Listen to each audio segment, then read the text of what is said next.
இருந்திருக்கீங்கன்னா first time இந்த meeting வந்திருக்கீங்க அப்படின்னு சொன்னால் தயவு செஞ்சு இந்த லிங்க்ஸ் எல்லாத்தையும் ஒரு முறை பார்த்துருங்க. நம்மளுடைய வெப்சைட்டினுடைய லிங்க்ஸ் எல்லாத்தையும் நம்ம இதில் போடுறோம். ஸோ தயவு செஞ்சு இது ஒரு முறை பாருங்கள். நம்மளுடைய இன்டர்னல் சேட்டில் நான் இப்போ பேஸ்ட் பண்ணுறேன். ஃபஸ்ட் டைம் வர்றவங்க யாராவது இருந்தீங்கன்னா அதை ஒரு முறை பார்த்துருங்க.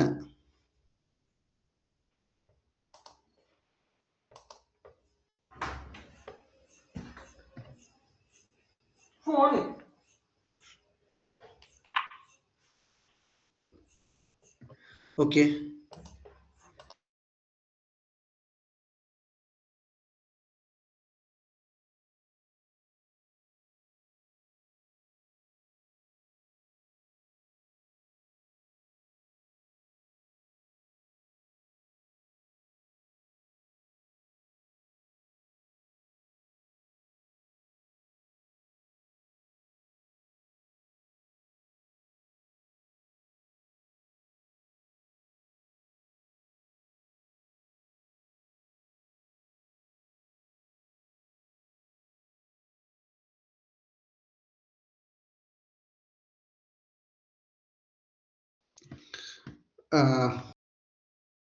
ஓகே, நம்மளுடைய குரூப்பில் ஷேர் பண்ணி நம்ம இன்டர்னல் சேட்டில் போட்டிருக்கேன்.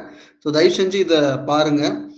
இதில் ஏதாவது சந்தேகங்கள் இருந்தால் கேளுங்க. இணையறதுலையோ அல்லது உறுப்பினர் இது படிவம் பெறுறதுலையோ அல்லது உங்களுடைய கேள்விகளை அதில் தெரிவிக்கிறதுலையோ ஏதாவது சந்தேகங்கள் இருந்தாக்கா தயவு செஞ்சு கேளுங்க. அதை நான் உங்களுக்கு எக்ஸ்பிளைன் பண்ணுறேன். அடுத்தது வந்து டைட்டிலுக்கு போகலாம்.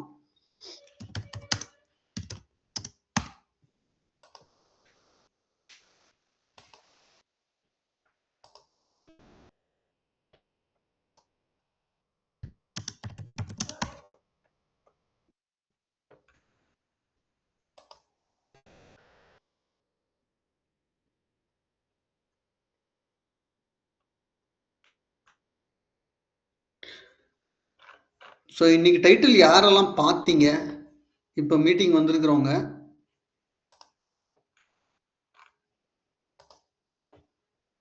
ஸோ கொஞ்சம் ஹேண்ட் ரைஸ் பண்ணுங்க பார்ப்போம். நம்ம 16 பேர் இருக்கோம். ஒருத்தர் மட்டும் பார்த்துருக்காருன்னு நினைக்கிறேன். 2 பேர். ஓகே, ஸோ இதில் இந்த மீட்டிங்கில் இப்போ கிராமப்புறத்துலேருந்து எத்தனை பேர் வந்திருக்கீங்க? ஒருத்தர். ஸோ நகர்ப்புறத்துலேருந்து எத்தனை பேர் வந்திருக்கீங்க? கிராமத்துலேருந்து வந்திருக்கிறவங்க ஹேண்ட் ரைஸ் பண்ணுங்க. நகர்ப்புறத்துலேருந்து வந்திருக்கிறவங்க எமோஜி சிம்பிள் போடுங்க. 4 பேர் வந்து கிராமப்புறம். ஓகே, 2 பேர் நகர்ப்புறம். அப்பயும் 10 பேர். ஓகே, 5. ஓகே, 6. ஓகே, அந்த 50% சீலிங் லிமிட்டே தாண்ட மாட்டேங்கிறோம் நம்ம. ஓகே, ஓகேங்க, சக்ஸஸ். இது ஒரு 7, இது ஒரு 5. மகிழ்ச்சி மகிழ்ச்சி. ஸோ ஏரியா ஏன் நகர்ப்புறம் அப்படின்னு கேட்டேன்னா, நகர்ப்புறத்தில் இருக்கிறவங்களுக்கெல்லாம் ஏரியா சபையும் வார்டு சபை அப்படின்னு நடக்கும். அதுல வந்து சேம் அஜெண்டா, சேம் கோரிக்கைகள், சேம் இதை வந்து நீங்க அங்க பேசலாம். கிராமப்புறத்துல இருக்கிறவங்களுக்கு வந்து கிராம சபை. ஸோ பர்டிகுலரா எல்லாருக்கும் தெரிஞ்சிருக்கும் தமிழ்நாட்டில் எத்தனை முறை கிராம சபை நடைபெறுது. இந்த சாட் பாக்ஸ்ல அந்த நம்பர் மட்டும் போடுங்க பார்ப்போம், எத்தனை பேர் தெரிஞ்சிருக்கீங்கன்னு பார்ப்போம். தமிழ்நாட்டில் எத்தனை முறை கிராம சபை நடைபெறுது? இதுதான். Very good, very good, very good. 2 பேருக்கு மட்டும்தான் கிராம சபையை பற்றி தெரிஞ்சிருக்கேன். 3 பேர் 4 பேர். ஓகே ஓகே, ஒரு சிலர் வந்து ஓகே, நான் கடைசியாக சொல்கிறேன் இது கரெக்டு இது தப்பு அப்படின்னு சொல்லி. பாருங்க, 16 பேர் இருக்கோம். இதில் 4 பேர் மட்டும்தான் ஆன்சர் பண்ணால் அதை நம்ம எப்படி எடுத்துக்கிறது? தப்போ ரைட்டோ முயற்சி பண்ணுங்க. முயற்சி பண்ணாதான் நம்ம இவ்வளோ பேசுகிறோம், ப்ளஸ் அது ப்ராப்பரான டைரக்ஷனில் போகுதா இல்லையா அப்படின்றத நம்ம சொல்லலாம் இல்லைங்களா? ஒரு கன்சாலிடேட்டட் டேட்டா நம்ம கொடுக்க முயற்சி பண்ணுறோம். 16 பேர் இருக்கோம். 2 3 4 5 6 7 பேர் தான் ஆன்சர் பண்ணுறோம். இதுலேயும் 50% தானா? ஸோ மீதி 50% தெரியலையா? அப்போ answer okay, I think type பண்ணுறதுக்கு கொஞ்சம் டைம் எடுக்குது. ஓகே, போகட்டும் போகட்டும். ஓகே, இதை நான் கரெக்ட் பண்ணிடுறேன் ஆக்சுவலா. ஸோ ஒரு சிலர் வந்து தவறான ஆன்சர் கொடுத்துருக்காங்க. தவறான ஆன்சர் இல்லை, பட் சரியான ஆன்சரை அவங்க தெரிஞ்சுக்க முயற்சி பண்றாங்கன்னு நம்ம எடுத்துப்போம். சரியா ஆன்சர் பண்ணியிருக்கிற எல்லாருக்குமே ஃபர்ஸ்ட் ஆஃப் ஆல் மாண்புமிகு மக்களின் சார்பாக வாழ்த்துக்கள். நம்முடைய உறுப்பினர்கள்ல யாரெல்லாம், நான் ஃபர்ஸ்ட் ஆஃப் ஆல் சொல்லிடுறேன், ஓவரால் இந்தியா நீங்க பாத்தீங்கன்னா 4 வாட்டி தான். ஓவரால் இந்தியா 4 வாட்டி தான் நடக்குது. ஆனா தமிழ்நாட்டுல மட்டும் 6 வாட்டி நடக்குது. 6 முறை கிராம சபை நடைபெறுது. ஸோ இப்போ இதுல 3, 2, 4 இது எல்லாருமே பரவாயில்ல தான், ஓரளவுக்கு தெரிஞ்ச விஷயம் தான். பட் அந்த அடிஷ்னலா 2 நாள் ஆட் பண்ண விஷயம் அவ்வளவா மக்களுக்கு வந்து ரீச் ஆகல. இது உண்மைதான். ஸோ தமிழ்நாட்டில் எத்தனை முறை கிராம சபை நடைபெறுது அப்படின்னு சொன்னா 6 முறை. ஸோ உங்களுக்கு எல்லாருக்குமே வாழ்த்துக்கள். ஸோ 6 முறைன்னு ஆன்சர் போட்ட எல்லாருக்குமே வாழ்த்துக்கள். அபீப் ஐயா, பிரகாஷ் ஐயா, ஜெயச்சந்திரன் ஐயா, அதுக்கப்புறமா இது யாருப்பா இது, ருத்ரகுமார் 8 முறை. சிறப்பு கிராம சபை ஏதாவது நடத்துனாங்களா உங்க ஊர்ல? இல்ல டைப்பிங் மிஸ்டேக்கா? இல்ல கரெக்ட் தான் சார், அடிஷனலா 2 நடத்திருக்கிறார். அது வேணும்னா சிறப்பு கிராம சபை வந்து நம்ம கன்சிடர் பண்ண முடியாது. உங்களுக்கு தேவை எப்போ இருக்குதோ எத்தனை கிராம சபை வேணும்னாலும் நீங்க நடத்திக்கலாம். அதை தொடர்ந்து பிரகாஷ் மணி சார் கரெக்டு. கிஷோர் 4 முறை டேட் போட்டிருக்காங்க. ப்ளஸ் இது கூடுதலாக வந்து உள்ளாட்சி அக்டோபர் 2, நவம்பர் 1 இது பண்ணுறாங்க. 2வது வந்து ஏப்ரல் மாதத்துலேயும் நடத்துகிறாங்க, 22ஆம் தேதி. இந்த 6 டேட்டு தான் வந்து, ஆமாம், ஊராட்சி திருநாள் கரெக்டு. இந்த 6 டேட் தான் வந்து தமிழ்நாட்டில் கிராம சபை நடைபெறும் நாட்கள். அதுல நம்ம ஏன் வந்து பொதுமக்கள் வந்து கை கோர்க்கணும் அப்படின்னு டைட்டில் வச்சோம் இன்னைக்கு? யாராவது கருத்து சொல்ல விரும்புறீங்களா? எல்லாருமே ஹேண்ட்ஸ் டவுன் பண்ணிடுங்க. ஃபர்ஸ்ட்ல இருந்து ஸ்டார்ட் பண்ணிப்போம். ஐயா, பொதுமக்கள் கலந்துக்கலன்னா இந்த கிராம சபையுடைய நோக்கமே இல்லாம போயிடும் ஐயா. பொதுமக்களுடைய பங்களிப்பு இருந்தால் மட்டும்தான் கொண்டு வரப்பட்ட சட்டங்களை சாத்தியப்படுத்த முடியும். மகிழ்ச்சி. பிரகாஷ் ஐயா ஓரளவுக்கு கரெக்டான ஆன்சர் தான் சொல்லியிருக்காரு. இருந்தாலும் நம்ம இன்னும் அது கொஞ்சம் கிட்ட நெருங்க வேண்டிய சூழ்நிலை இருக்குது. அடுத்து வேற யாராவது ஒருத்தர் சொல்லுங்க. ஃபர்ஸ்ட் ஆஃப் ஆல் கருத்து யாருக்கு அது தெரியும், ஏன் வந்து கை கோர்க்கணும்னு நினைக்கிறோன்றவங்க ஹேண்ட் ரைஸ் பண்ணுங்க. பொதுமக்களை கை கோர்க்காம கிராம சபை நடத்த முடியாதா? பிரகாஷ் ஐயா ஒரு அருமையான கருத்து சொன்னாரு. ஓகே, ருத்ரகுமார் சார் நீங்க சொல்லுங்க சார். சார், உங்களுடைய தேவைகளே வந்து பேசிக்ல இருந்து ஆரம்பிக்குது. ஸோ பேசிக் ஆரம்பிக்கும் போது நமக்கு என்ன தேவைன்றது அங்க பொதுமக்கள் அர்ப்பணிப்போட சொன்னாதான் அதை செயல்படுத்துறதுக்கு நம்மளால பார்க்க முடியும். அதை செயல்படுத்த வைக்கவும் மக்களால் தான் முடியும். ஸோ அதனால நம்ம வந்து ஆரம்பத்திலே தெளிவாயிட்டோம்னா மீதி அடுத்து வர்றதெல்லாம் தெளிவா இருக்கும். ஸோ அதனால பேசிக்கா அதில் கலந்துட்டு நம்ம தேவையை நிறைவேற்றிக்கு தான் சரியான வழியா. ஓகே, இதுல தனி மனித தேவை அப்படின்னு நீங்க சொல்றீங்க. தனி மனித சேவைன்னா அந்த ஊருக்கான பொது சேவை. இதுதான் கரெக்டான ஒரு இது. பொது சேவையில நமக்கு தேவையானது சொல்லிட்டு நம்ம தனி மனித சேவை அதுலயே வந்து முடிஞ்சிடும். ஓகே, ஒரு பார்ட் நீங்க கிளியரா இருக்கிறீங்க. நம்ம மீதி எது கவர் பண்ணணுமோ அதை நான் அடுத்த இதுல சொல்றேன். அபிபையா நீங்க சொல்லுங்க. ருத்ராயன் சொல்லிட்டாருங்கய்யா. சொல்லிட்டாருங்களா? ஓகே, கனகராஜ் ஐயா. சார், என்னன்னா இப்போ போதிய விழிப்புணர்வு இல்லை. பட் இது எல்லா கிராமத்திலும் மேக்சிமம் பாத்தீங்கன்னா ஒரு 25% தான் நடக்குது. பட் ஆனா இது கிராம சபை கூட்டத்துல பாத்தீங்கன்னா சிலதுல வந்து தீர்மானம் போடுவாங்க, புரியுதுங்களா? நம்ம ஒரு ஊருக்குள்ள பாத்தீங்கன்னா ஒரு பைப் இல்ல, ஒரு ரோடு போகணும், அதையே வந்து தீர்மானம் போட்டு அந்த தீர்மானத்தை மீது அந்த நடவடிக்கை எடுத்திருக்கிறாங்களா இல்லையா, அதையே நம்ம வந்து ஃபாலோ பண்ணணும். மெயினா அதுக்கு தான் நம்ம பாத்தீங்கன்னா ஒரு என்ன பிரச்சனைக்காகத்தான் போடுறாங்க அந்த கிராம சபை கூட்டம். வந்து ஊருக்குள்ள என்ன பிரச்சனை இருக்குது, என்ன நான் பண்டு ஒதுக்கிக்கிறாங்க, அந்த பண்டு வந்து கரெக்டா வந்து கிராமத்துல பஞ்சாயத்துல வந்து கரெக்டா யூஸ் பண்ணிக்கிறாங்களா, அதை எல்லாம் வந்து அந்த தீர்மான புக்கு வியோ எல்லாமே அங்க கொண்டிருப்பாங்க. சோனர் எல்லாமே கொண்டிருப்பாங்க. அதுல வந்து நம்மளுக்கு தேவையானதை வந்து தீர்மானம் போட வைக்கணுங்க. ஓகே. நீங்க இன்னொரு மெயின் பார்ட் இதான். மெயின் பார்ட் இதுதான். தீர்மானம் கவர்மெண்ட் நம்மளுக்கு ஒரு ஃபண்ட் ஒதுக்குது, ஜியோ போடுறாங்க. அந்த ஃபண்ட் வந்து கரெக்டா யூட்டிலைஸ் பண்றாங்களா, அதுக்கு வந்து நமக்கு வந்து அந்த தீர்மானத்தை நம்ம போட்டு அதை செயல்படுத்த வைக்கிறதுக்கு தான் அந்த ஒரு கிராம சபை கூட்டம், மெயினான கூட்டம். இது பார்ட் ஒண்ணு. இது மெயின் பிரச்சனை இது ஒண்ணுங்க. ஓகே.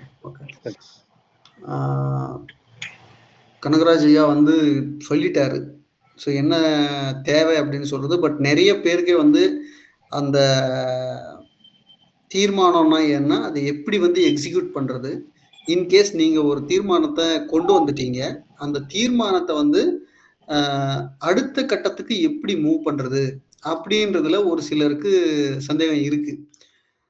அதை வந்து நம்ம இப்ப பார்ப்போம். நம்ம வந்து பொதுமக்கள் ஏன் கை கோர்க்கணும் அப்படின்ற டைட்டில் இது பண்ணோம்னு சொன்னா, பொதுமக்கள் தான் அந்த நிர்வாகத்தினுடைய பில்லரே. மீதி இருக்கிற எல்லாருமே வேலையாட்கள் தான். அந்த கிராம சபைக்கு வர்ற அந்த 30 டிபார்ட்மெண்ட்டுமே வேலையாட்கள் தான். அவங்க வந்து உங்ககிட்ட பெர்மிஷன் வாங்கிடும். இந்த வேலையை நாங்க செய்யலான் இருக்கோம், அடுத்த இயற்கான பட்ஜெட்டை ரெடி பண்ணியிருக்கோம், ஏற்கனவே கடந்த நிதியாண்டுல நாங்க இந்த வேலையெல்லாம் செஞ்சிருக்கோம், அதுக்கான ஒப்புதல் கொடுங்க, அடுத்த என்ன வேலை செய்யணும் அதுக்கான ஒப்புதலையும் கொடுங்க. அந்த இதுல தான் தீர்மானங்கள் உள்ள வருது.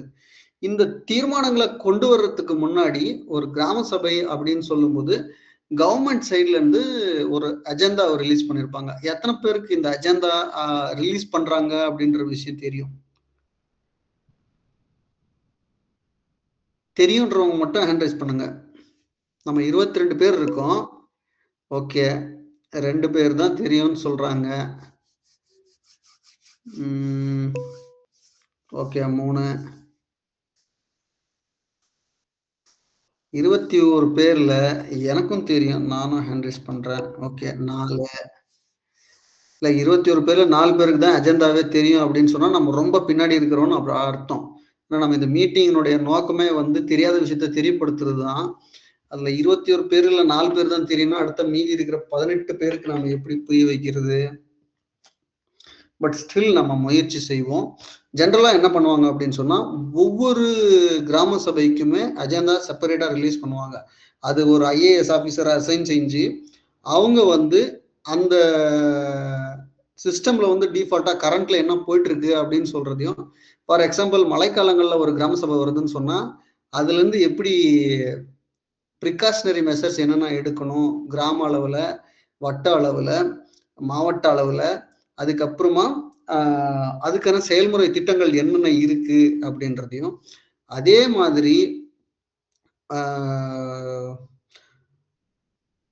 வறட்சி ஏற்படுற டைம்லையும் அதுக்கான கவர்மெண்ட்னுடைய திட்டங்களும் கொடுத்துருப்பாங்க. இது தவிர பொது சுகாதாரம், குடிநீர், அடிப்படை தேவைகள், சாலை, கல்வி, இது எல்லாத்தையுமே வந்து டிஃபால்ட்டா ஆட் பண்ணிடுவாங்க. ஸோ அதை வந்து நீங்க அந்த அஜெண்டாவை படிச்சு பார்த்தீங்கன்னா உங்களுக்கு தெரியும். ஸோ இப்போ அஜெண்டாவே நிறைய பேருக்கு தெரியல அப்படின்னு சொல்றதுனால நம்ம டிஃபால்ட்டா நம்ம குரூப்ல அஜெண்டா போட்டிருந்தோம். அது எத்தனை பேர் பார்த்தீங்க?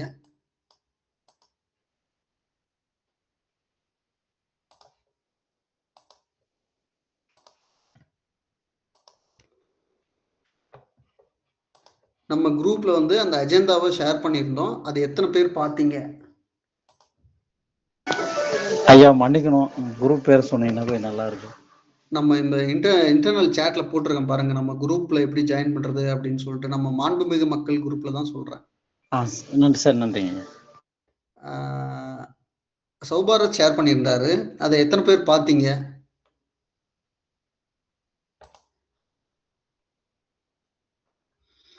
நான் மறுபடியும் இந்த மெசேஜை குரூப்ல ஷேர் பண்றேன். யாராவது குரூப்ல இல்லாம இருக்கீங்க அப்படின்னு சொன்னா அதுல வாட்ஸ்அப் லிங்க்குமே இருக்கு. ஸோ தயவு செஞ்சு இணைஞ்சிக்கோங்க. அப்பதான் நம்ம போடுற பதிவுகள் எல்லாம் உங்களுக்கு கரெக்டா வந்து சேரும்.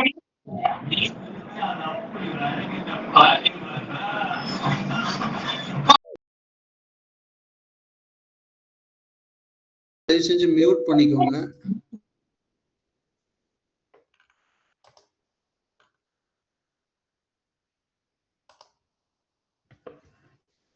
ஓகே, நம்ம அந்த கரண்ட் கிராம சபை அஜெண்டா வந்து நான் இப்போ வாசிக்கிறேன். 2வது வந்து ஒவ்வொரு ஏரியாக்குமே அந்த ஒவ்வொரு கிராம நிர்வாக அலுவலர் இருப்பாங்க. பிளஸ் உங்க பஞ்சாயத்து கிளர்க் இருப்பாங்க. ஊராட்சி செயலாளர் அப்படின்னு சொல்லிட்டு. அவங்க வந்து 7 நாளைக்கு முன்னாடியே இந்த கிராம சபைக்கு உண்டான அறிவிப்பு வந்து உங்களுக்கு தெரியப்படுத்தணும். எங்க ஊர்ல வந்து தெரியப்படுத்திட்டாங்க. எங்க பஞ்சாயத்துல நோட்டீஸ் கொண்டு வந்து கொடுத்து கிராம சபை நடைபெறுது அப்படின்னு சொல்லி கையெழுத்தெல்லாம் வாங்கிட்டு போயிட்டாங்க. ஏன்னா நாங்க அந்த கேள்வி கேட்போம் கிராம சபைக்கு போன உடனே, எத்தனை பேருக்கு நோட்டீஸ் இஷ்யூ பண்ணீங்க, எந்தெந்த ஊர்ல எல்லாம் கொடுத்தீங்க, எந்தெந்த வார்டுல கொடுத்தீங்க. ஏன்னா அந்த கிராம சபையில நீங்க கொண்டு வர தீர்மானம் சக்சஸ்ஃபுல்லா ஆகணும் அப்படின்னு சொன்னா கோரம் அப்படின்ற ஒரு விஷயம் இருக்கு.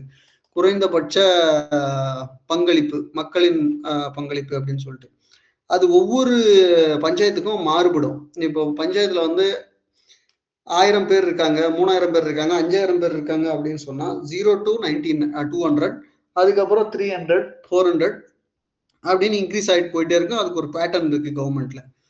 ஸோ அதுல வந்து பர்டிகுலரா லேடிஸு இந்த இப்போ ரீசெண்டா சேஞ்ச் பண்ணியிருக்கிற பிஎம்ஜி ராம்ஜி ஸ்கீம்னுடைய பீப்புள்ஸு, அதுக்கப்புறமா வந்து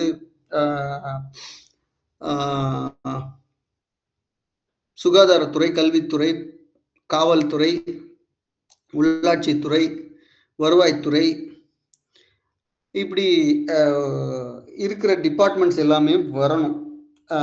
இப்போ அது வந்து கடலோரமா இருந்தா கடலோர பாதுகாப்பு படை, அதே வந்து ஃபாரஸ்ட் சைடா இருந்தா, மவுண்டைன் சைடா இருந்தா ஃபாரஸ்ட் டிபார்ட்மெண்ட்.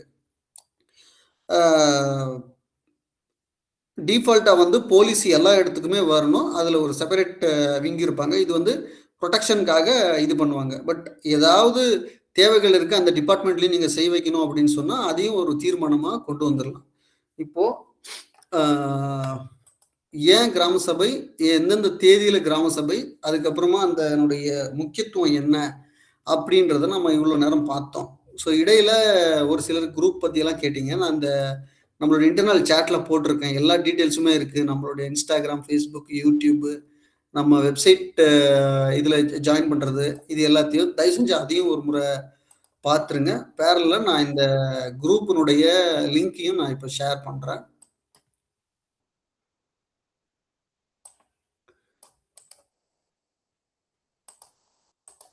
ஸோ இப்போ நான் போடுறேன். இதுதான் நம்மளுடைய வாட்ஸ்அப் குரூப்பினுடைய லிங்க். ஸோ தயவு செஞ்சு அதில் ஜாயின் பண்ணிக்கோங்க ஃபர்ஸ்ட் டைம் வர்றவங்க.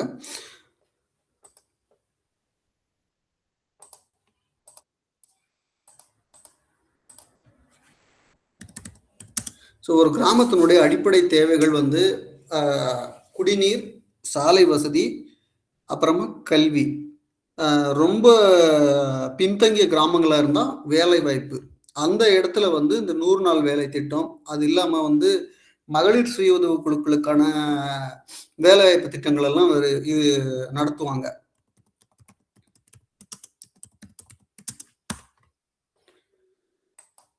ஸோ எத்தனை பேர் கிராம சபை இது வரைக்கும் அட்டன் பண்ணியிருக்கீங்க? கொஞ்சம் ஹேண்ட் ரைஸ் பண்ணுங்க.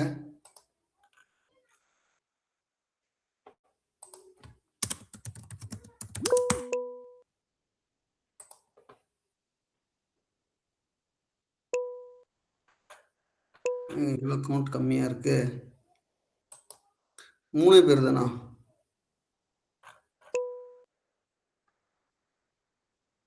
அஞ்சு பேர் தானா? 26 பேர் இருக்கோம். சரி, 7, 8, ஓகே, 9, 10. இல்லை, நான் இப்பயும் 50% கூட யாருமே அட்டன் பண்ணல அப்படின்னு சொல்லும்போது அதை எக்ஸ்பிளைன் பண்ணுறது ரொம்ப கஷ்டம். எல்லாருமே ஹேண்ட்ஸ் டவுன் பண்ணிடுங்க. ஒவ்வொருத்தரும் தயவு செஞ்சு உங்களுடைய பகுதியினுடைய ஊராட்சி செயலாளருக்கு கால் பண்ணுங்க. எல்லாருமே உங்கள் ஃபோனில் போயிட்டு இ கிராம் ஸ்வராஜ் அப்படின்றத டவுன்லோட் பண்ண, அந்த ஆப்பை டவுன்லோட் பண்ணிக்கோங்க. இல்லைன்னா மேரி பஞ்சாயத்து, இந்த 2 இதுலையுமே வந்து உங்கள் ஊராட்சியினுடைய செயலாளர் பேரை ஈஸியாக நீங்கள் கண்டுபிடிச்சிடலாம். ப்ளஸ் அந்த ஆப் நீங்கள் டவுன்லோட் பண்ணி அதில் ஒரு ட்ராப் டவுன் லிஸ்ட் இருக்குது. டிஸ்ட்ரிக்ட், தாலுக்கு, உங்கள் ரெவன்யூ வில்லேஜ் நீங்கள் செலக்ட் பண்ணிங்கன்னா அதில் போயிட்டு செக்ரட்டரியுடைய மொபைல் நம்பரோட வச்சுருப்பாங்க. அதை நீங்கள் வந்து எடுத்துக்கலாம். எடுத்து ஸோ இன்னைக்கே வந்து இமிடியட்டா கேளுங்க. நாளைக்கு காலையில நீங்க கால் பண்ணி கேளுங்க. எந்த இடத்துல கிராம சபை நடைபெறுது, அதனுடைய பேம்ப்லெட் இருந்தா எனக்கு கொடுங்க அப்படின்னு சொல்லி கேளுங்க. இல்ல உங்க பஞ்சாயத்துக்காக ஏதாவது செப்பரேட்டா வாட்ஸ்அப் குரூப் இருந்துச்சுன்னா அதுல இணைஞ்சுக்கோங்க. அதுல எந்த இடத்துல கிராம சபை நடைபெறுது அப்படின்னு சொல்றத போட்டிருப்பாங்க. ஃபார் எக்ஸாம்பிள் எங்க பஞ்சாயத்து இது வந்து நான் எங்களுடைய இதுல எங்களுடைய குரூப்லயே நான் போட்டுட்டேன். எங்க பஞ்சாயத்து குரூப்ல போட்டு எல்லாருமே வாங்க அப்படின்னு சொல்லி ஷேர் பண்ணிட்டேன். ஸோ உங்க பஞ்சாயத்து வந்து நீங்க உங்க கன்சர்ன் கிளர்க்கு கிட்ட தான் கேட்கணும். ஏன்னா அது முடிஞ்ச அளவுக்கு அந்த விபிஆர்சி பில்டிங்ல தான் வைப்பாங்க. ஏன்னா இப்ப தலைவர்கள் இல்லை அப்படின்னு சொல்றதுனால ஒரு சில பஞ்சாயத்துல வந்து அந்த தலைவர் இருக்காங்க. அவங்க வந்து இந்த ரொட்டேஷன் பேசிஸ்ல வார்டு வைஸா நடத்துவாங்க. ஒவ்வொரு வார்டுலயும் ஒவ்வொரு மீட்டிங்கை வந்து செப்பரேட்டா வைப்பாங்க. இதை தொடர்ந்து வந்து இந்த அஜெண்டா ஐட்டம்ஸ் எல்லாம் டிஃபால்ட்டா கொடுத்துருப்பாங்க. ஸோ ஜென்ரலி வந்து வாட்டர், அப்புறம் கிளீனிங், அப்புறம் பிளாஸ்டிக் மேனேஜ்மெண்ட்டு, அப்புறம் ரெயின் வாட்டர் ஹார்வெஸ்டிங்கு, அதுக்கப்புறமா ப்ரிமைஸ் கிளீனிங்கு. ஸோ இது எல்லாமே டிஃபால்ட்டாக கொடுத்துருப்பாங்க. கொசு ஒழிப்பு இது எல்லாத்தையும் அதில் கொண்டு வந்துருவாங்க. ஸோ உங்கள் ஏரியாவில் பிரதானமான பிரச்சனை என்னன்றதை நீங்கள் பார்க்கணும். அந்த அஜெண்டாலே வந்து கீழே வந்து பிற கோரிக்கைகள், அதர் ஐட்டம்ஸ் அப்படின்னு ஒன்று வச்சுருப்பாங்க. அந்த இடத்துல நீங்கள் சொல்லி உங்களுடைய கிளர்க்கிட்ட சொல்லி நீங்கள் அந்த அஜெண்டாவை வந்து சேர்த்திக்கலாம். புதுசாக ஒரு அஜெண்டா வந்து அவங்க கலெக்டரில் ஆஃபீஸ்லேருந்து அனுப்புறது மட்டும் கிடையாது. நீங்களா ஒரு அஜெண்டாவை அதில் ஆட் பண்ணணும் அப்படின்னு சொன்னாலும் உங்களுக்கு அதில் உரிமை இருக்கு. அதை எப்படி பயன்படுத்திக்கிறது அப்படின்றது மட்டும்தான் நீங்கள் தெரிஞ்சுக்கணும். ஸோ உங்களுக்கு யாருக்காவது புதுசாக ஒரு அஜெண்டா ஆட் பண்ணணும்னா உங்களுடைய ஊராட்சி செயலாளர்கிட்ட தயவு செஞ்சு இந்த ஐட்டமை டிஸ்கஷனுக்கு கொண்டு வாங்க அப்படின்னு சொல்லி முன்னாடியே சொல்லிடுங்க. அப்படி இல்லை அப்படின்னு சொன்னாலுமே அந்த மீட்டிங் நடக்கிறப்போ நீங்கள் இதை சொல்லி இதை தீர்மானமாக கொண்டு வாங்க அப்படின்னு சொல்லி நீங்கள் சொல்லணும். ரிட்டன்ல சொன்னால் மட்டும்தான் அவங்க அதை எழுதுவாங்க, ப்ளஸ் கொண்டு வருவாங்க. ஸோ இப்போ வரைக்கும் நம்ம இந்த கிராம சபைனா என்ன, அதில் அஜெண்டான்னா என்ன, அடுத்து வந்து என்னென்ன கோரிக்கைகள் எல்லாம் அதில் கொண்டு வரலாம், நம்ம கிராம சபை எங்கே நடைபெறுது, அதுக்கு யார் பாயிண்ட் ஆஃப் கான்டாக்ட், இது எல்லாத்தையும் நான் எக்ஸ்பிளைன் பண்ணியிருக்கேன். இதில் ஏதாவது சந்தேகங்கள் இருந்தால் நீங்கள் கேட்கலாம். ஒவ்வொருத்தராக ஹேண்ட் ரைஸ் பண்ணிட்டு பேசுங்க. எஸ்விஎஸ் சாந்தி சொல்லுங்க மேடம். நீங்க மியூட்ல இருக்கீங்க, அன்மியூட் பண்ணிட்டு பேசுங்க.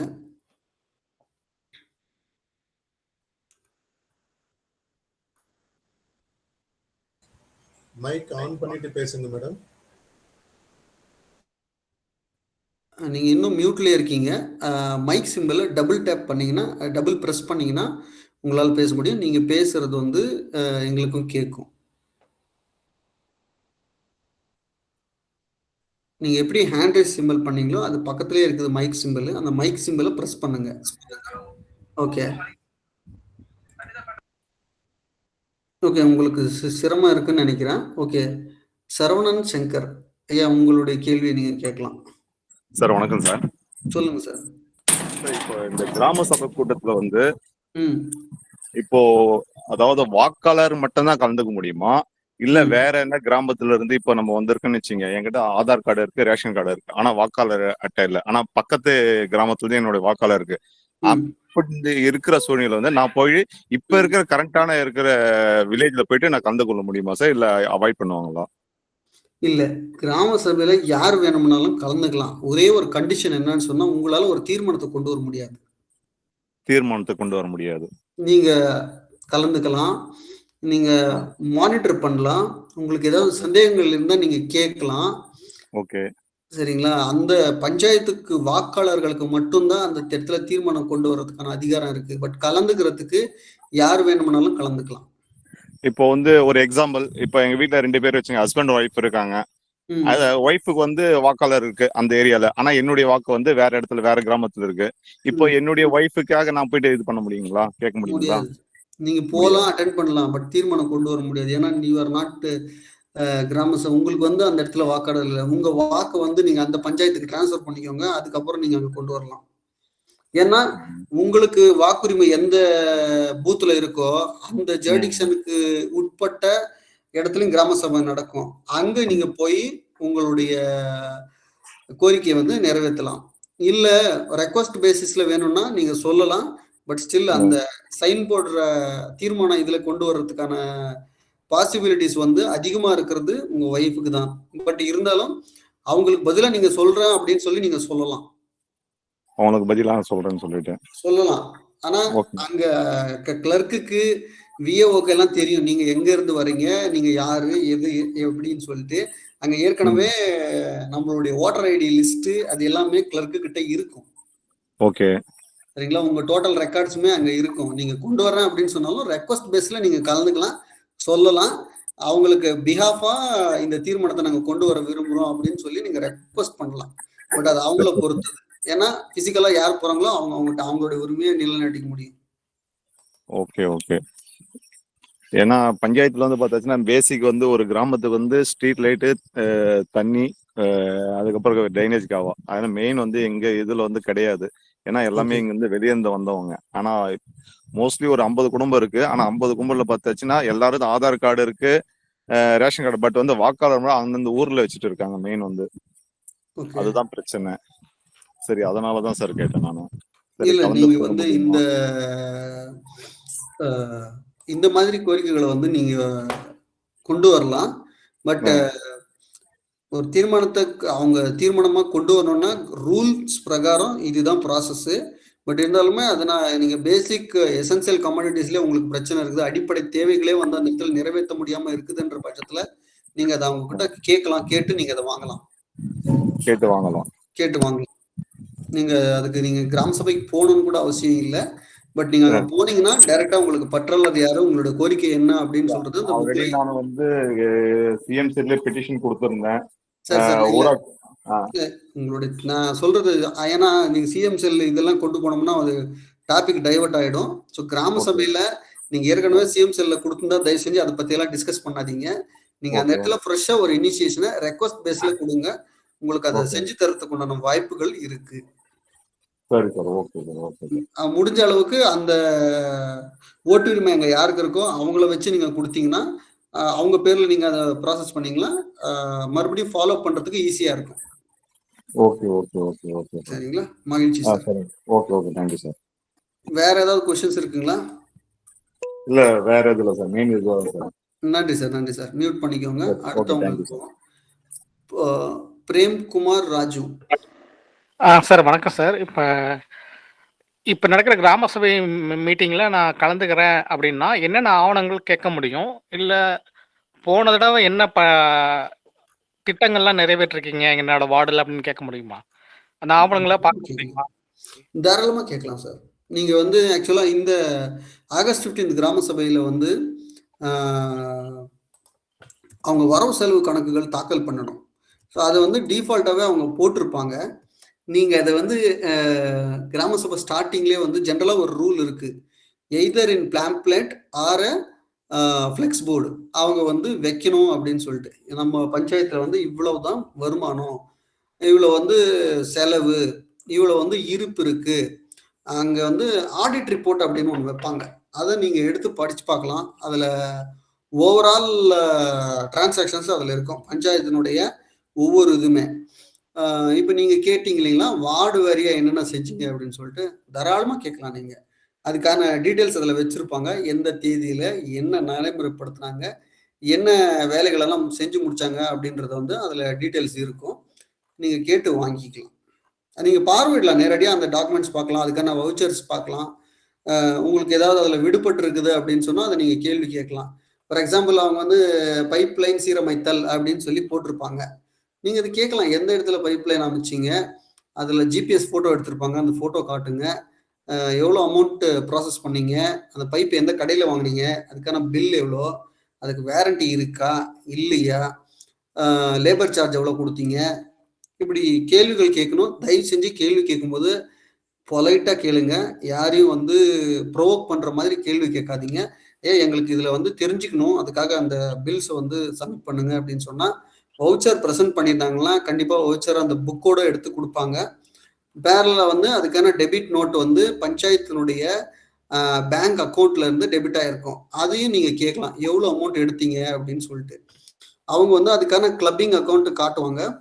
ஃபார் எக்ஸாம்பிள், ஒரு 4 வார்டுல 4 பைப் வாங்கியிருக்காங்க அப்படின்னு சொன்னா, நான் ஒரு பைப் 500 ரூபான்னு சொன்னா 4க்குமே சேர்த்து 2000 ரூபான்னு ஒரு பில் போட்டிருப்பாங்க.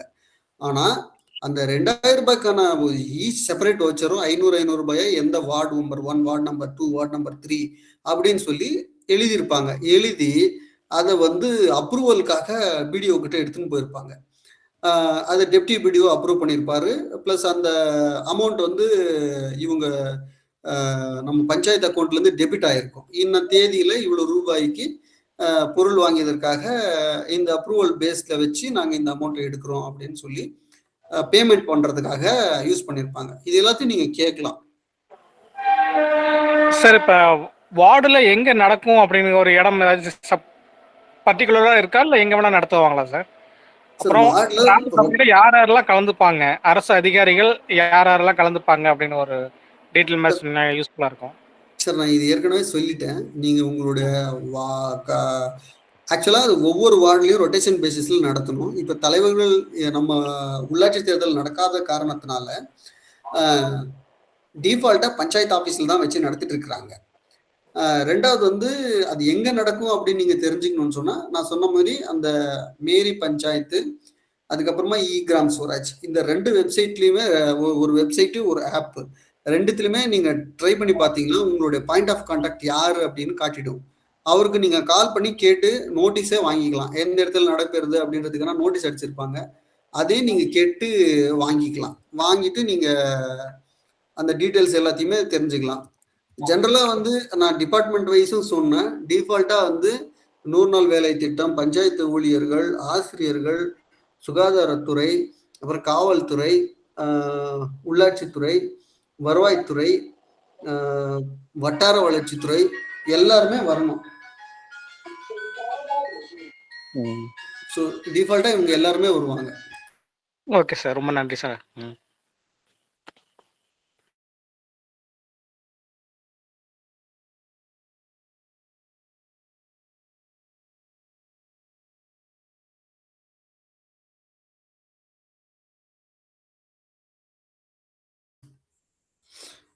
அடுத்து பிரபு சார், உங்க கேள்விகளை கேட்கலாம்.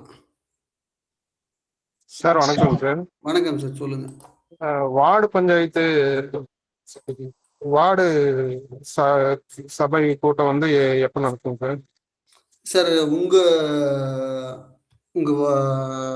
நீங்க எந்த பேரூராட்சியா நகராட்சியா சார்? நீங்க பேரூராட்சி சார், சிறப்பு நிலை பேரூராட்சி. பேரூராட்சி செயலாளர்கிட்ட கேளுங்க சார். இந்த அது ஒவ்வொரு வார்டுக்குமே ஒரு ஸ்பெசிபிக் பிளேஸ் வச்சிருப்பாங்க. சரிங்க சார். இல்லைன்னா அந்த பேரூராட்சி அலுவலகத்திலேயே அதை நடத்துவாங்க. நீங்க நாளைக்கே கால் பண்ணி கேளுங்க.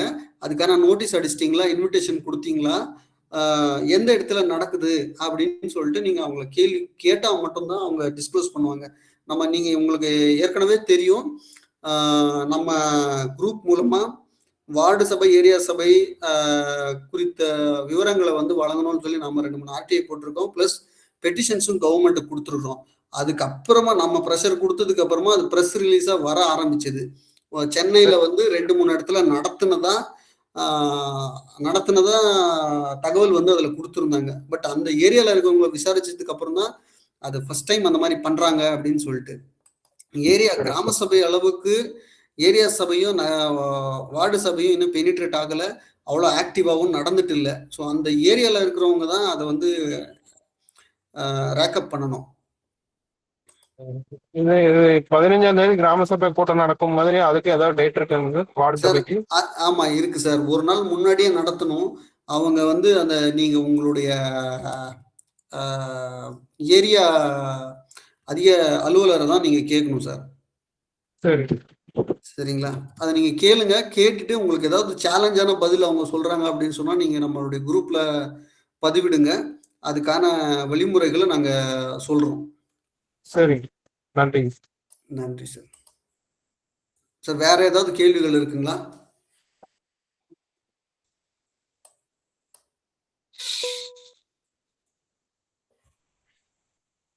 ஜெயச்சந்திரன் சார் சொல்லுங்க.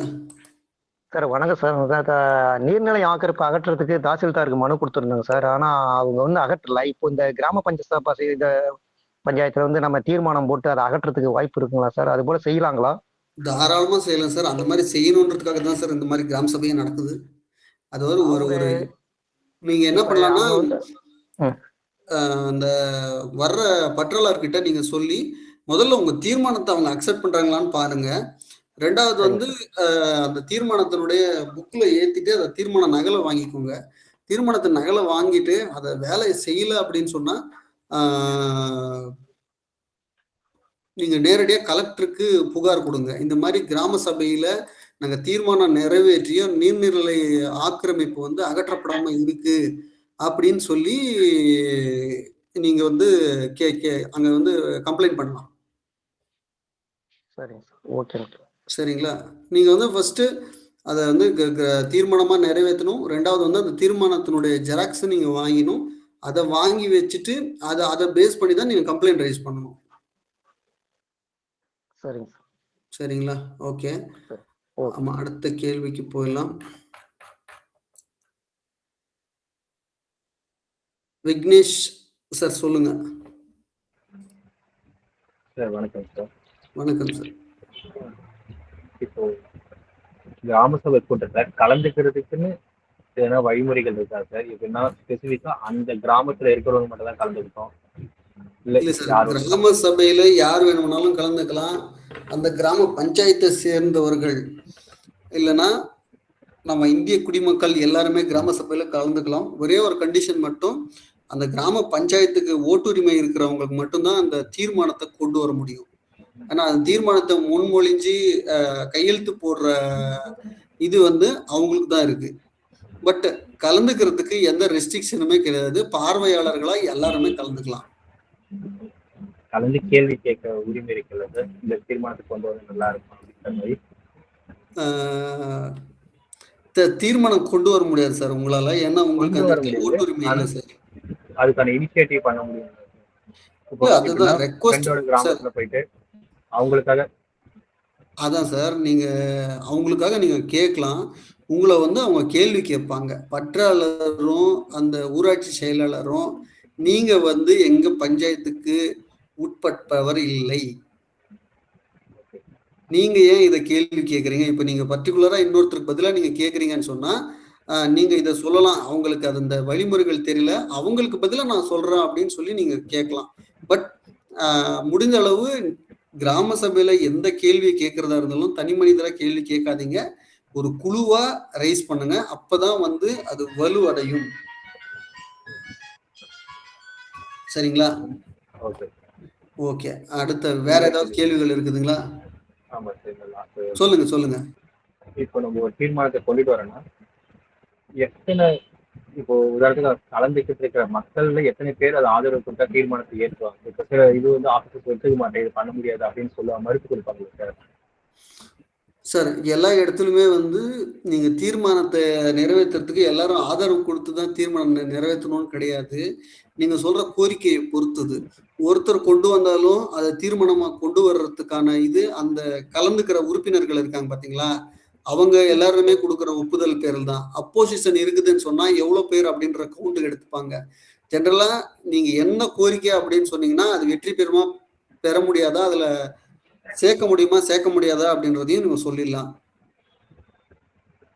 பொது பிரச்சனை சார். இப்போ ஏரி ஆக்கிரமிப்புகள், கால்வாய்கள் ஆகட்டும் சொல்லிட்டு நாங்கள் பெடிஷன் போட்டு அப்போ, ஆனா ஆக்கிரமிப்பாளர்களே பார்த்தீங்கன்னா விவசாயிகள் தான். சில பேர் என்ன பண்ணாங்க, ஏரியோட சேர்த்து அப்படி ஒட்டி அணைச்சு விவசாயம் இது போறாங்க சார். இந்த மாதிரி ஆக்கிரமிப்புகள் அகற்றணும் அப்படின்னு சொல்லி நம்ம போடுறப்போ இது அதிகாரிகள் இது பண்றாங்க, டிலே பண்றாங்க. பெடிஷன்ஸ் போட்டாலுமே ஏரி ஆக்கிரமிப்பு அளந்து நீங்க கால்வாய் சுத்தம் பண்ணி கொடுங்கன்னா அந்த பெடிஷன் இதை இந்த மாதிரி பிரச்சனைகள் எடுத்துட்டு போக சொல்ல இப்போ அவங்க இல்லை நாங்கள் பார்க்குறோம் இது பண்றோம் அப்படின்னு தீர்மானத்தில் ஏற்காம லேட்டரா இது பண்ற மாதிரி. ஸோ ஆக்சுவலாக இது வந்து கொஞ்சம் சென்சிட்டிவான டாபிக். ஏன்னா நீங்க சொல்ற ஆக்கிரமிப்பாளர் அந்த கிராம சபையில இருக்கிறதுக்கான வாய்ப்பு இருக்குது. அவங்க பாக்குறேன்னு சொல்லுவாங்க. நீங்க தீர்மானத்தை எப்படி கொண்டு வரணும்னு சொல்ற அந்த மாதிரி நீங்க கொண்டு போங்க. நீங்க என்ன பண்ணணும்னு சொன்னா பர்டிகுலரா பெயர் சொல்லக்கூடாது, பர்டிகுலரா இடத்த சொல்லக்கூடாது. ஆனா நம்ம பஞ்சாயத்துல இருக்கிற அனைத்து ஆக்கிரமிப்புகளும் அகற்றணும், வார்டு வாரியா அப்படின்னு சொல்லி நீங்க சொல்லிடணும். சொல்லி எப்போ வந்து இது எங்களுக்கு நிறைவேற்றி கொடுப்பீங்க அப்படின்னு சொல்லி அந்த அதிகாரி கிட்ட கேட்கணும். 2வது வந்து இது தீர்மானமா கொண்டு வரலாம். தாராளமா நீங்க கொண்டு வரலாம். யாரும் எதிர்ப்பு சொல்லுவாங்க. சொன்னாலும் ஏற்கனவே சுப்ரீம் கோர்ட் ஜட்ஜ்மெண்ட் இருக்குது. அதனால இதை நீங்க நிறைவேற்றுங்க அப்படின்னு சொல்லி நீங்க கேட்கலாம். சரிங்களா? இந்த மாதிரி நீங்க அதை கொண்டு போங்க. கிராம குழு சபை கூட்டத்திற்கு தேவையான குறைந்தபட்ச கோரம் எத்தனை பேர்? இந்த கோரம் வந்து எப்படி அப்படின்னு சொன்னா, அந்த கிராம சபையினுடைய பாப்புலேஷனை பொறுத்தது. ஃபார் எக்ஸாம்பிள் 300 பேர் இருக்காங்க அப்படின்னு சொன்னா குறைஞ்சது 150 பேராவது வரணும். இப்போ 500 பேர் கொண்ட ஒரு பஞ்சாயத்து அப்படின்னு சொன்னாக்க 50 பேராவது வரணும். 501லேருந்து 3000 பேர் அப்படின்னு சொன்னா 100 பேராவது இருக்கணும். 3001லேருந்து 10,000 பேர் இருக்காங்கன்னு சொன்னா 200 பேராவது இருக்கணும். 10,000க்கு மேல அப்படின்னு சொன்னா 300 பேராவது இருக்கணும். அதுல சப் கண்டிஷன்ஸ் என்ன இருக்குது அப்படின்னு சொன்னா, உமன்ஸ் 1/3 மகளிர் வந்து இடம்பெற்றிருக்கணும். அதுக்கப்புறமா எஸ்சி எஸ்டியினுடைய ரெப்ரசன்டேஷன் இருக்கணும். மக்களுடைய ரெப்ரசன்டேஷன் இருக்கணும். இது எல்லாமே வந்து கோரமை வந்து சக்சஸ்ஃபுல்லா மெட் பண்றதுக்கான கண்டிஷன்ஸ். சரிங்களா? ஓகே, அடுத்தது வந்து பேசினவங்க ஹேண்ட்ஸ் டவுன் பண்ணுங்க. சுரேஷ் ஆர், நீங்க உங்க கேள்வி கேட்கலாம். கிராம சபை கூட்டத்துல முதல்ல கலந்துக்கும் போது அந்த கிராம சபை கூட்டத்துல முக்கிய புள்ளிகள், பெரும் புள்ளிகள் அங்க உட்கார்ந்துருப்பாங்க. ஓகே. அந்த சமயத்துல காவல்துறை கட்டாயம் அங்க இருக்குதா அப்படிங்கறத கவனிங்க. சார், இது எல்லாரும் தெரிஞ்சுக்க வேண்டியது. ஒரு சாமானிய மக்கள் நாம போய் கிராம சபை கூட்டத்துல போய் கேள்வி கேட்கும் போது எதிர்ப்புகள் நிறைய வரும். அதனால கம்பல்சரி காவல்துறை கட்டாயம் அங்க இருக்கணும். இதுக்கு ஒரு எக்ஸ்பிளனேஷன் நான் சொல்லிடுறேன் சார். ஜென்ரலா என்னன்னா, நமக்கு வந்து ஷார்ட்டேஜ் ஆஃப் மேன் பவர் வந்து காவல்துறையில இருக்குது. இப்போ ஃபார் எக்ஸாம்பிள் வந்து ஒரு 4 பஞ்சாயத்து ஒரே ரோட்ல கனெக்டிவிட்டி ஆகுதுன்னு சொன்னா ஒரே ஒரு ஆளை மட்டும் தான் டியூட்டிக்கு போட்டிருப்பாங்க. ஏதாவது வயலன்ஸ் ஆகிற ஏரியால இருந்தா மட்டும்தான் அந்த இடத்துல பெர்மனண்டா ஒரு ஆளை போடுறாங்க. இல்லைன்னு சொன்னா அவங்க போய் விசிட் பண்ணிட்டு அடுத்த கிராம சபையை பார்க்கறதுக்கு போயிடுறாங்க. ரவுண்ட்ஸ் மாதிரி வர்றாங்க. பட் நீங்க ஒரு சென்சிட்டிவான டாபிக் எடுக்க போறீங்க அப்படின்னு சொன்னா முன்கூட்டியே காவல்துறைக்கு நீங்க சொல்லிட்டு கட்டாயம் ஒருவர் வந்து கிராம சபை முடியும் வரை எங்களுக்கு பாதுகாப்பு வழங்க வேண்டும் அப்படின்னு சொல்லி ஒரு தகவலை அவங்களுக்கு கொடுக்கலாம். இல்லைன்னா ரிட்டன் ஸ்டேட்மெண்ட்டாவே நீங்க ஒரு பதிவு தபாலை வந்து காவல்துறை ஆய்வாளருக்கு நீங்க அனுப்பலாம். அப்படி அனுப்புற பட்சத்துல அவங்க கண்டிப்பா அந்த இடத்துல ஒரு ஆளை வந்து ஒரு காவல்துறையை வந்து அந்த இடத்துல போடுறதுக்கான வாய்ப்புகள் நிறைய இருக்கு. இப்ப சுரேஷ் சார் சொன்னது வந்து 100% ரைட்டு. ஏன்னா இதே மாதிரி எங்க ஊர்ல வந்து ஒயின் ஷாப்பை மூடணும்னு நான் சொல்லும்போது ஏகப்பட்ட எதிர்ப்புகள் பிளஸ் அன்னைக்கு கிராம சபையே வந்து ஒரு கலவரமா நடந்துட்டு இருந்துச்சு. காவல்துறை வந்தாலுமே கூட 2 தரப்புமே சமரசம் பண்றதுக்கு தான் பார்ப்பாங்க. கூடுதலா வந்து அந்த தீர்மானத்தை நிறைவேற்றுறதும் நிறைவேற்றாததும் நம்மளுடைய இன்டென்ஷனை பொறுத்தது தான். அதுக்கப்புறம் ஃபர்ஸ்ட் வந்து அந்த காவல்துறை இருக்குதா இல்லையா அப்படின்றத உறுதிப்படுத்திட்டு, இல்ல அப்படின்னா சொல்ற மாதிரி முன்கூட்டியே தகவல் கொடுத்துட்டு காவல்துறையை வர வச்சுட்டு அதுக்கப்புறம் உங்களுடைய மனு கொடுக்கறதோ இல்ல பேசுறதோ எதுவாக இருந்தாலும் எதிர்ப்பு தெரிவிக்கிற மாதிரி ஏதாவது சம்பவங்கள் நடக்கும் நேரத்துலதான் இதை நீங்க பயன்படுத்தணும், கட்டாயம் பயன்படுத்தணும் அப்படிங்கிறது ஒரு தகவல். அடுத்தது கிராம நிர்வாக அலுவலர் கட்டாயம் அங்க இருக்கிறாரா அப்படிங்கறது பாருங்க. ஒரு பஞ்சாயத்துக்கு ஒரு கிராம நிர்வாக அலுவலர் தான். வேற பஞ்சாயத்து கிராம நிர்வாக அலுவலர் வர முடியாது. அப்ப அந்த பஞ்சாயத்துல நடக்கும்போது கட்டாயம் கிராம நிர்வாக அலுவலர் வராரா அப்படிங்கிறத அதையும் கவனிங்க. உங்க கிராம நிர்வாக அலுவலர் மூலமாகவே நீங்க வந்து அந்த தீர்மானத்தை நிறைவேற்றத்துக்கு உறுதியா நீங்க வந்து வாக்குவாதம் செய்யலாம். ஆனா கட்டாயம் காவல்துறை இருக்கணும், கிராம நிர்வாக அலுவலரும் இருக்கணும். இவங்க 2 பேர் இருந்தாலே 100% தீர்மான நோட்ல நிறைவேற்றி ஆகணும். அதையும் மீறி எதிர்ப்புகள் வந்ததுன்னா அமைதியா வெளில வந்துருங்க. எதிர்ப்புகளை நீங்க எதிர்த்து வாங்கிட்டு வராதீங்க. அப்படி இல்லைன்னா குழுவோட சேர்ந்து போங்க. இப்போ சுரேஷ் சார் சொன்னதுதான். ஆமா, எந்த ஒரு தீர்மானத்தை யார் முன்னெடுத்து செய்ய போறதா இருந்தாலும் குழுவா செயல்படுங்க. தனிநபரா நீங்க செயல்படாதீங்க. 2வது வந்து அந்த கோரிக்கை வந்து எதிர்ப்புகள் அதிகமாக இருக்கும் பட்சத்துல காவல்துறையினோட உதவியோடையும் நிறைய இடத்துல வந்து விஏஓஸ்க்கும் இன்சார்ஜ் பஞ்சாயத்து கொடுத்துருப்பாங்க. 2 பஞ்சாயத்து அவங்க பார்க்குற மாதிரி. அந்த சமயத்துல தலையாரியோ உத்தாரியோ இருப்பாங்க. அவங்கள வச்சு கூட நீங்க உங்களுடைய கோரிக்கையை அந்த இடத்துல இது பண்ணலாம். மேக்சிமம் இல்ல 2 பஞ்சாயத்து வராது. இல்ல சார், 2 பஞ்சாயத்து வராது சார். ஒரு கிராம நிர்வாக அலுவலருக்கு ஒரு பஞ்சாயத்து தான். இல்ல சார், இப்போ வந்து உண்மைதான், ஒரு பஞ்சாயத்து தான். ஆனா ஷார்ட்டேஜா இருக்கிற இடத்துல வந்து 2 பஞ்சாயத்து இன்சார்ஜ் இருக்கிறாங்க. இன்சார்ஜ் இருந்தாலுமே பை டிஃபால்ட்டா ஒவ்வொரு பஞ்சாயத்துக்குமே வந்து அவங்க ஒரு பஞ்சாயத்து தான் அட்டென்ட் பண்றாங்க. இந்த தோட்டக்கலைத்துறை, வேளாண்மை துறையிலயும் இந்த பிரச்சனை இருக்குது. பிளஸ் கவர்மெண்ட்ல வந்து 2.0 மைக்ரேஷன் கொண்டு வந்தாலுமே அந்த நிறைய கிராம சபைகளுக்கு வந்து அட்டன் பண்ண முடியாத சூழ்நிலை இருக்குது. பட் ஏதாவது ஒரு பஞ்சாயத்துல தான் ஒரு ஆஃபீஸர் மட்டும்தான் ரிப்ரசன்ட் பண்றாங்க. அவங்க உங்களுடைய கோரிக்கைக்கு ஏற்றால் போல பார்த்து அதை இது பண்ணிக்கோங்க. இப்போ நான் ஸ்க்ரீன்ல ஷேர் பண்ணியிருக்கிறேன் கிராம சபை அஜெண்டா. இப்போ இந்த கிராம சபைக்கான அஜெண்டா இதுதான். என்னுடைய ஸ்க்ரீன் விசிபிளா இருக்குதுங்களா? இருக்கு சார். ஆனா முழுசா தெரியும். விசிபிள் முழுசா தெரியும். ஆனா விசிபிள் தாங்க. ஓகே ஓகே ஓகே, ஒரே ஒரு நிமிஷம் நான் ஷேர் பண்றேன். ஸோ இதுதான் வந்து நம்ம இந்த கிராம சபையினுடைய அஜெண்டா.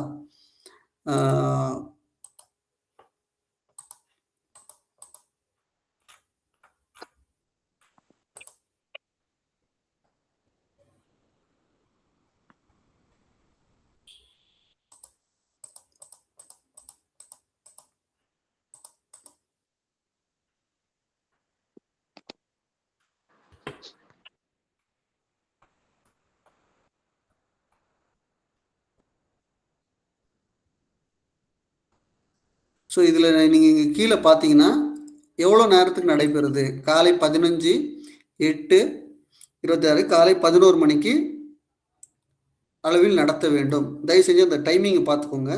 ஒரு சிலர் வந்து எவ்வளோ சீக்கிரம் முடிக்க முடியுமோ அவ்வளோ சீக்கிரம் முடித்து டீயும் பிஸ்கட்டையும் கொடுத்து அனுப்பிடுவாங்க. அதை வந்து நீங்கள் இதை எல்லா டிபார்ட்மெண்ட்டும் வந்திருக்குதா அப்படின்னு கேளுங்க. 2வது வந்து பார்வை 2இல் காணும் அரசாணையில் குறிப்பிட்ட குறைவெண் வரம்பின்படி உறுப்பினர்கள் வருகை இருப்பதை உறுதி செய்து கிராம சபை கூட்டம் நடத்தப்பட வேண்டும். இப்ப எல்லாம் என்ன பண்ணிட்டாங்கன்னா டிஜிட்டலா கொண்டு வந்துட்டாங்க. கிராம் சபா அப்படின்ற வெப்சைட்ல அவங்க வந்து நம்ம கிராம சபையை வந்து அப்லோட் பண்ணணும். என்ன நடக்குது அப்படின்னு சொல்றது வந்து அவங்க அப்லோட் பண்ணணும் அப்படின்னு சொல்லி ரூல்ஸே இருக்கு. அடுத்தது வந்து நிறைய இடத்துல இன்டர்நெட் கனெக்டிவிட்டி இஷ்யூஸ் இருக்குது. பட் இருந்தாலுமே எல்லாருமே வீடியோ பிளஸ் போட்டோகிராஃபோட அதை ரெக்கார்ட் பண்ணுவாங்க. அதுக்கடுத்து வந்து என்னென்ன கீ பாயிண்ட்ஸ் கொடுத்துருக்காங்க அப்படின்றது வந்து இந்த கிராம சபையில இந்த கிராம சபை அஜெண்டால கொடுத்துருக்காங்க.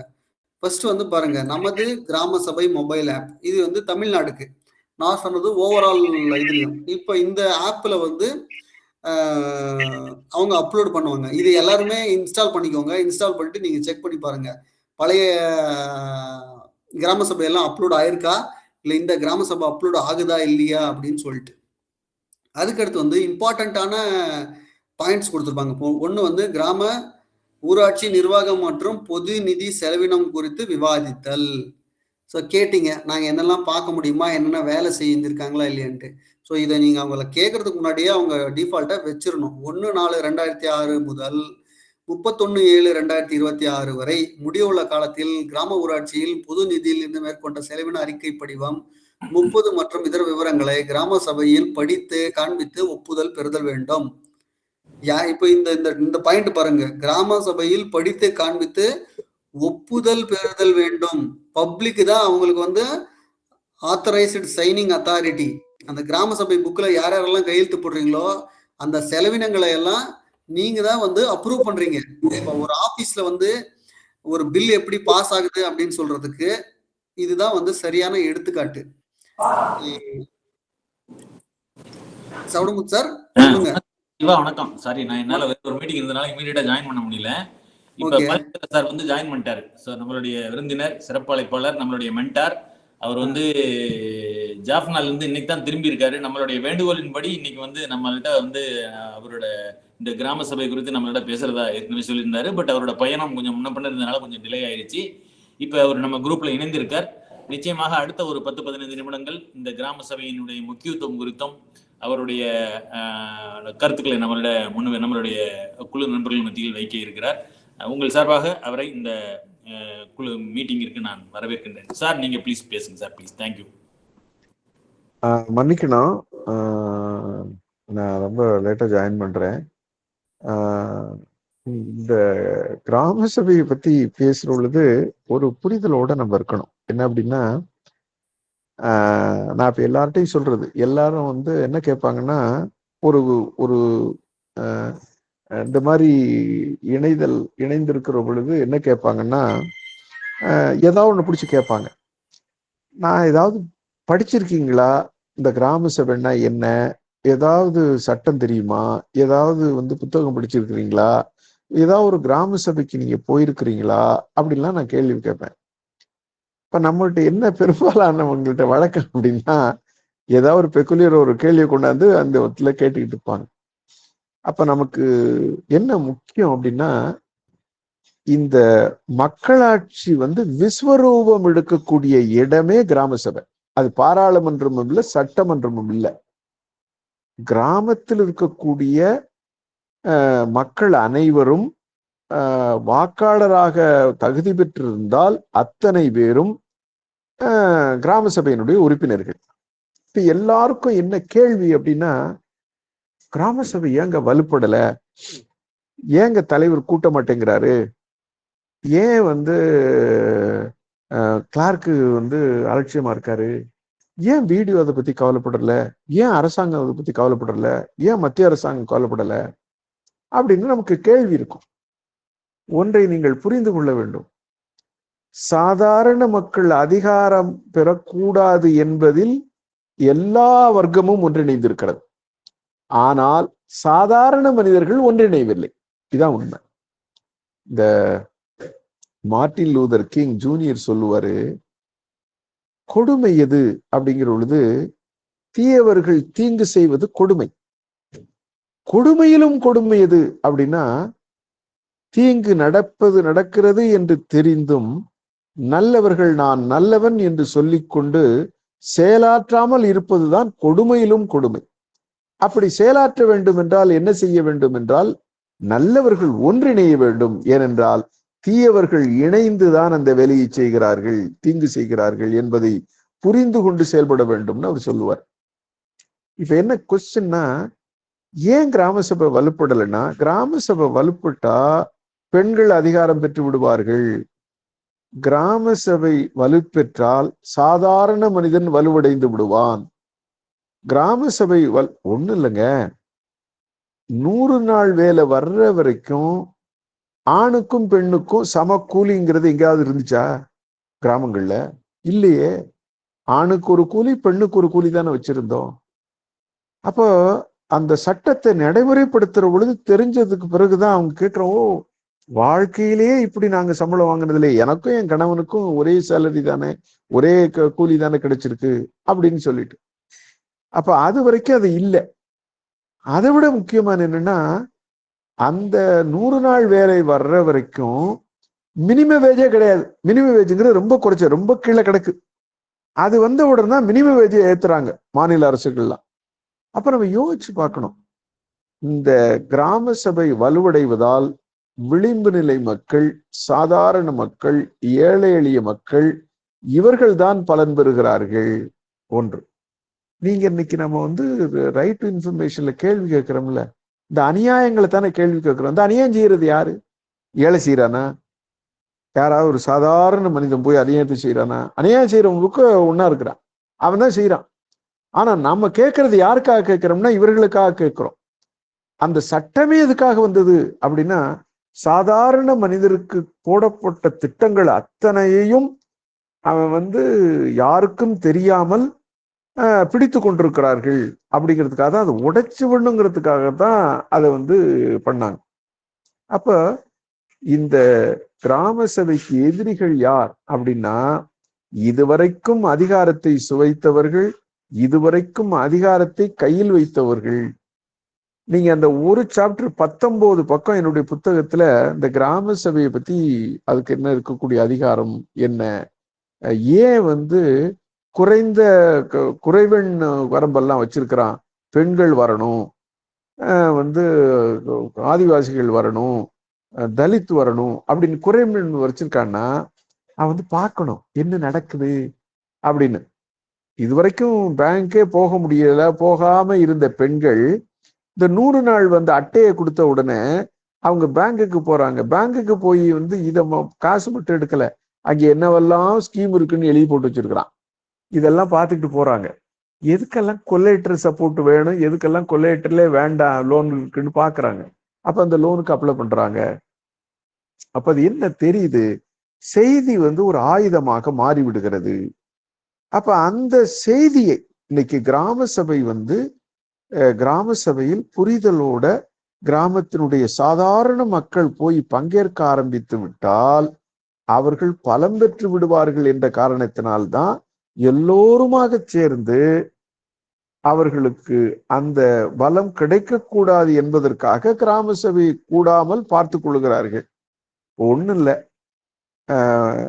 ஒரு அரசாங்கம் அந்த ஊர்ல பள்ளிக்கூடம் கட்டணும்னு நினைக்குது. இந்த அரசாங்கம் ஏதோ ஒரு ஒரு ஒரு பொது சேவை செய்வதற்காக ஒரு அமைப்பை ஒரு கட்டடம் கட்டணும்னு நினைக்குது. இதை தீர்மானிக்கிறது யாரு தெரியுமா? அரசாங்கம் இல்லை, கிராம சபை தான் தீர்மானிக்கணும். இந்த கட்டடத்தை எந்த இடத்துல கட்டுறது, ஒரு பொது கழிப்பறை கட்டணை எந்த இடத்துல கட்டுறதுங்கிறத தீர்மானிக்கிறது கிராம சபை. அரசாங்கம் எத்தனையோ தமிழகத்துல கிட்டத்தட்ட 469 ஸ்கீம்ஸ் இருந்ததா முன்னாடி இருந்துச்சு, இப்ப எவ்வளவுன்னு தெரியல, பார்க்கணும். அவ்வளவு ஸ்கீம்ஸ்லயும் ஒரு தனிப்பட்ட முறையில் ஒரு பயனாளிக்கு அந்த பயனை கொடுக்க வேண்டும் என்றால் பயனாளியினுடைய இது என்ன குவாலிஃபிகேஷன் என்ன போட்டிருக்கான். கிராம சபையில அப்படியாவது வச்சு இதுதான் குவாலிஃபிகேஷன், இவங்களை தான் நம்ம தேர்ந்தெடுத்துக்கணும்னு பட்டியல் படிக்கிறாங்க. முதல்ல அப்ரூவ் பண்ணி கொடுத்து வேலையை நடத்திட்டு அப்புறம் கொண்டாந்து அப்ரூவல் வாங்கிட்டு போயிடுறாங்க. எல்லாருக்கும் கையெழுத்து போட்டிருக்காங்களே, வடையும் டீயும் சாப்பிட்டு கையெழுத்து தானே போட்டு கொடுத்துருக்காங்க, லீகலா கரெக்டா தானே பண்ணியிருக்கிறாரு. சரி, ஆடிட் அப்ஜெக்ஷன் இருக்கு, ஆடிட் வந்து ரிப்போர்ட்டை கொண்டாந்து கொடுக்குறாங்க.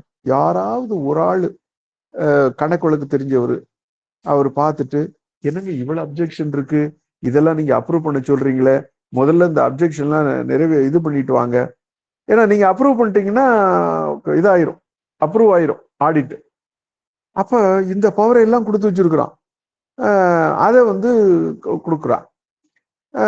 அதே மாதிரி வரவு செலவு, ஒரு பைசாவை ஒரு பஞ்சாயத்து தலைவர் ஆனிசோன்னு எடுக்க முடியாது, கிராம சபையினுடைய ஒப்புதல் இல்லாம பண்ண முடியாது. இது வரைக்கும் யாருக்கும் சொல்லலையே. பஞ்சாயத்து தலைவர் அவர் பாட்டுக்கு செலவு பண்ணுவாரு, அப்ரூவல் வாங்கிக்குவாரு, அப்ரூவல் இருக்கும். நீங்க திருப்பி கேட்டீங்கன்னா அவர் நான் அப்ரூவல் வாங்கியிருக்கேங்க, கிராம சபை எடுத்து பாருங்க ரெக்கார்ட்ல இருக்கும் அப்படின்னு சொல்லிடுவாரு. அந்த ரெக்கார்டை எல்லாத்தையும் முறையா வைக்க சொல்லியிருக்கு, பப்ளிக் ஸ்க்ரூட்டினிக்கு வைக்க சொல்றோம். அலுவலகத்துல யார் வேணாலும் போய் பார்க்கலாம். அப்படி நடக்குதா? அப்ப தேவை என்ன அப்படின்னா, ஒரு ஆழமான கிராம சபையை பற்றி நான் தான் சொல்றது. இந்த கிராம சபை என்பது ஒட்டுமொத்தமாக அந்த மக்களாட்சியை வந்து விஸ்வரூபம் எடுக்க செல்வதற்கான வாய்ப்பை எங்க கொடுத்துருக்கான்னா, சாதாரண மக்கள்கிட்ட கொண்டாந்து கொடுத்துட்டான். அந்த அப்பா உன் பவரு, நீ பார்லிமெண்ட், நீ வாக்காளரா மட்டும் இருந்தா போதும், நீ வந்து கிராம சபையில் உறுப்பினர். கிராம சபை என்பது அரசமைப்பு சாசனத்துல எப்படி பார்லிமெண்ட் உருவாயிருக்கோ அது மாதிரி தான் கிராம சபை உருவாக்கியிருக்கு. சட்டமன்றம் எப்படி உருவாயிருக்கோ அப்படித்தான் உருவாயிருக்கு. எல்லா அதிகாரத்தையும் ஒருகிட்ட கொடுத்துருக்குது. பஞ்சாயத்து பிரசிடென்ட்டும் கவுன்சிலும் அந்த வார்டு மெம்பர் சேர்ந்து ஒரு மந்திரி சபை மாதிரி. அது நீ சொல்றத தீர்மானம் நிறைவேற்றுறது எப்படி சட்டமன்றத்திலும் பாராளுமன்றத்திலும் இயற்றக்கூடிய தீர்மானங்களை நடைமுறைப்படுத்தக்கூடியதாக அரசு இருக்குதோ அது மாதிரி கிராம சபையில் தீர்மானிக்கக்கூடியவைகளை நடைமுறைப்படுத்துவதற்கு தான் அந்த மன்றம். அதுக்கு தனி அதிகாரங்கிறது கிடையாது. வார்டு உறுப்பினருக்கு தனியா கிடையாது, தலைவருக்கு தனியா கிடையாது, உபதலைவருக்கு தனியா கிடையாது. இன்னும் சொல்ல போனா இந்த கிராம சபைய தலைவர் இல்லைன்னா உபதலைவர், உபதலைவர் இல்ல வார்டுல யாராவது ஒருத்தர் இல்லைன்னா யாராவது அங்க வந்திருக்கக்கூடியவர், யாராவது வந்திருக்க ஒரு கூட அது வந்து தீர்மானமா இது தீர்மானத்தின் மூலமாக தலைமை ஏற்கலாம். அந்த அளவுக்கு கொடுக்கப்பட்ட அதிகாரத்தை இன்றைக்கு நாம அதை எங்க கொண்டு வந்து நிக்கிறோம்னா 30 வருஷம் கழிச்சியும் இன்னமும் சாதாரண புரிதலை கூட ஏற்படுத்த முடியல. ஆழமான புரிதல் இல்ல, சாதாரண புரிதல். இன்னும் சொல்ல போனா சட்ட சரத்துக்களை வந்து மக்கள் நலனுக்காக நீங்க அதை விளக்குகின்ற பொழுது மேட்டர் ஆஃப் இன்டர்பிரிட்டேஷன், அது விளக்குற பொழுது சட்டம் சார்ந்து, இப்ப நம்ம வந்து சட்டம் இருக்கு, சட்டத்திற்கு பின்னாடி ஒரு மொராலிட்டி இருக்கு, அதுல நீங்க விளக்க முடியும். அப்போ அந்த நிலையில இந்த கிராம சபையை பார்க்கிற பொழுது நாம கிராம சபைக்கு போறதுக்கு முன்னாடி ஒவ்வொருவரும் கிராம சபையை பற்றி முழு புரிதலோட போகணும். நான் அதுக்குதான் வந்து அந்த இதுல வந்து சொல்றது, குறைவன் மதிப்பு என்ன, எத்தனை பாப்புலேஷன் இருந்தா எவ்வளவு பேர் வரணும், பெண்கள் எத்தனை பேர் வரணும், இதெல்லாம் போட்டிருக்கு. இதை யாரும் பாக்குறதில்ல. இன்னொன்னு, அரை மணி நேரத்துக்குள்ள குறைவன் இருந்ததுன்னா அது வந்துருச்சுன்னா நடத்தலாம், அப்படி நடத்தலைன்னா அரை மணி நேரம் வரைக்கும் பார்க்கலாம். அரை மணி நேரம் பார்த்துட்டு தலைவரே ஒத்தி வச்சுட்டு இன்னொரு நாள் நடத்தி கொண்டு போயிடலாம். அதை செய்யணும். அதை பெரும்பாலும் வந்து செய்யறது இல்லை. அப்ப நமக்கு இன்னைக்கு தேவை என்னன்னா, கிராம சபை ஏதோ நாளைக்கு இப்போ ஆகஸ்ட் 15th போய் அதுல நடக்கிறது, அது கன்வென்ஷனலா என்ன பண்றாங்க, அரசாங்கத்துல இருந்து ஒரு இதை அனுப்பி விடுறாங்க, அஜெண்டா ஐட்டத்தை. அது ஏன் அஜெண்டா ஐட்டத்தை அரசாங்கம் அனுப்பி விடுதுன்னா, பஞ்சாயத்து தலைவர் அனுப்பிச்சிடுவாருன்னு அவங்க விட்டாங்கன்னா பஞ்சாயத்து தலைவர் அனுப்ப மாட்டார், அதனால அவங்க அனுப்புறாங்க. ஆனா சட்டத்துல என்ன சொல்லுது, பஞ்சாயத்து தலைவர் பஞ்சாயத்து கவுன்சில கூட்டி வருகின்ற ஆகஸ்ட் 15க்கு என்ன தீர்மானம், என்ன வந்து டிஸ்கஸ் பண்ண போறோம், அதையும் கூட இந்த 6 கிராம சபை ஒரு வருஷத்துக்கு கூடுதல்ல, இந்த 6 கிராம சபைக்கும் ஒவ்வொரு கிராம சபைக்கு என்னென்னவெல்லாம் பேசணும்னு அதையும் கொடுத்துருக்கு. அப்ப அதை வச்சுக்கிட்டு நீங்க அஜெண்டாவை செட் பண்ணி நீங்க டிஸ்கஸ் பண்ணலாம். அரசாங்கம் ஒரு தாக்கி இது கொடுக்குறாங்க, நீங்க ஒரு 4 இதை பத்தி பேசுங்கன்னா அதையும் சேர்த்துக்கலாம், தவறு ஒன்றும் கிடையாது. ஆனா அப்படி நாம வந்து பாக்குறதே கிடையாது, தலைவர்களும் அப்படி செய்யறது கிடையாது, இது யாரும் கேட்கறது கிடையாது. ஏங்க ஒரு வாரத்துக்கு முன்னாடி நீங்க நோட்டீஸ் கொடுத்தீங்களா? ஏன்னா இது ஒரு கவர்னன்ஸ்ங்கிறது சயின்ஸ், ஆளுகை என்பது ஒரு விஞ்ஞானம். அப்படி நடக்குதா அப்படின்னா நடக்கிறது இல்லை, இதான் உண்மை. அப்ப நமக்கு வந்து நம்ம வழிகாட்ட நிலையில் இருக்கக்கூடிய நாம வந்து அதை பற்றி ஒரு முழு புரிதலோட அங்கே போகணும் அப்படின்னா நம்ம அதை கேட்க முடியும். ஒரு தீர்மானத்தை நிறைவேற்றுறது, அப்ப என்ன பண்ணுவாங்க, தீர்மானம் வந்து நம்ம எழுதிக்குவோம், நீங்க கையெழுத்து போடுங்கன்னு சொல்றாங்க. அப்ப நம்ம என்ன செய்யலாம் அப்படின்னா, தீர்மானம் 1, 2 எதெல்லாம் முடிவு பண்ணப்படுது அது தீர்மானமா டிராஃப்ட் போடுறதுக்கு கொஞ்சம் டிலே ஆகும். அதுக்கு நம்ம உதவி செய்யலாம். ஒரு டிராஃப்ட் எப்படி போடுறது அப்படின்னா அந்த கிளார்க்குக்கு சொல்லி கொடுக்கலாம், அதெல்லாம் பண்ண முடியும். ஆனா அதனாலதான் அவங்க என்ன பண்றாங்கன்னா, முதல்ல விட டிராஃப்ட் எல்லாம் போட்டுக்கிட்டு வர்றது. ஏன்னா அந்த அஜெண்டா பார்த்த உடனே இதுக்கு மாதிரி போட்டுக்குவோம் அப்படின்னு போட்டுக்கிட்டு வருவாங்க. அப்ப நாம டிஸ்கஸ் பண்ணிட்டு எப்படி போடுறது. அப்ப இன்னும் ஒரு மிக முக்கியமானது என்னன்னா, நம்ம கிராம சபைக்கு போற பொழுது நாம என்ன யோசிச்சுட்டு போகணும்னா, யாரையாவது டார்கெட் பண்ணி கேள்வி கேட்டு அவமானப்படுத்திட்டு வந்துடலான்னோ, நமக்கு எது எய்மா இருக்கணும்னா, கிராமத்துல உடன்பாடுடன் ஒரு கான்சென்சஸை உருவாக்குறது. இப்படித்தான் நம்ம கிராம சபையை பக்குவமான கிராம சபையாக, நேர்மையான கிராம சபையாக, நியாயமான விஷயங்களுக்கு முக்கியத்துவம் கொடுக்கறதாக அதை கொண்டு போக முடியும். அதை வந்து செய்வதற்கு நாம வந்து முயற்சி பண்ணோம்னா அதுவே நல்லா இருக்கும். அதுக்கு நம்ம இங்க இருக்கக்கூடிய அத்தனை பேரும் அந்த சாப்டரை வந்து சவுடந்து சார் வச்சிருப்பாருன்னு நினைக்கிறேன். அந்த புத்தகம் அதுல 19 புத்தகத்தை 19 பக்கம் அது. அதை யாராவது ஜெராக்ஸ் பண்ணி இதுல லிங்க்ல போட்டா விட பரவாயில்ல, அதை படிச்சுக்கிட்டீங்கன்னா நமக்கு எல்லாம் தெரியும். அதுல நம்ம ஒரு கிராம சபைக்கு போற பொழுதே அங்கே கொஸ்டின் கேட்டு யாரோ இருக்கிறாங்க அவங்கள கொஸ்டின் பண்ணிவிட்டோம் அப்படிங்கிறது இல்லாம எவ்வளவு அளவுக்கு ஸ்மூத்தா அதை கொண்டு போக முடியும்.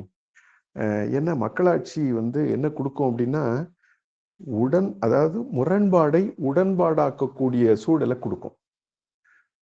முரண்பாடு தான் மக்களாட்சி. அப்படி முரண்பாடு இல்லாமல் இருக்கப்படாது, ஆனா முரண்பாடோட முடிவெடுக்க முடியாது. அப்பதான் எண்ணிக்கை வந்துடுது.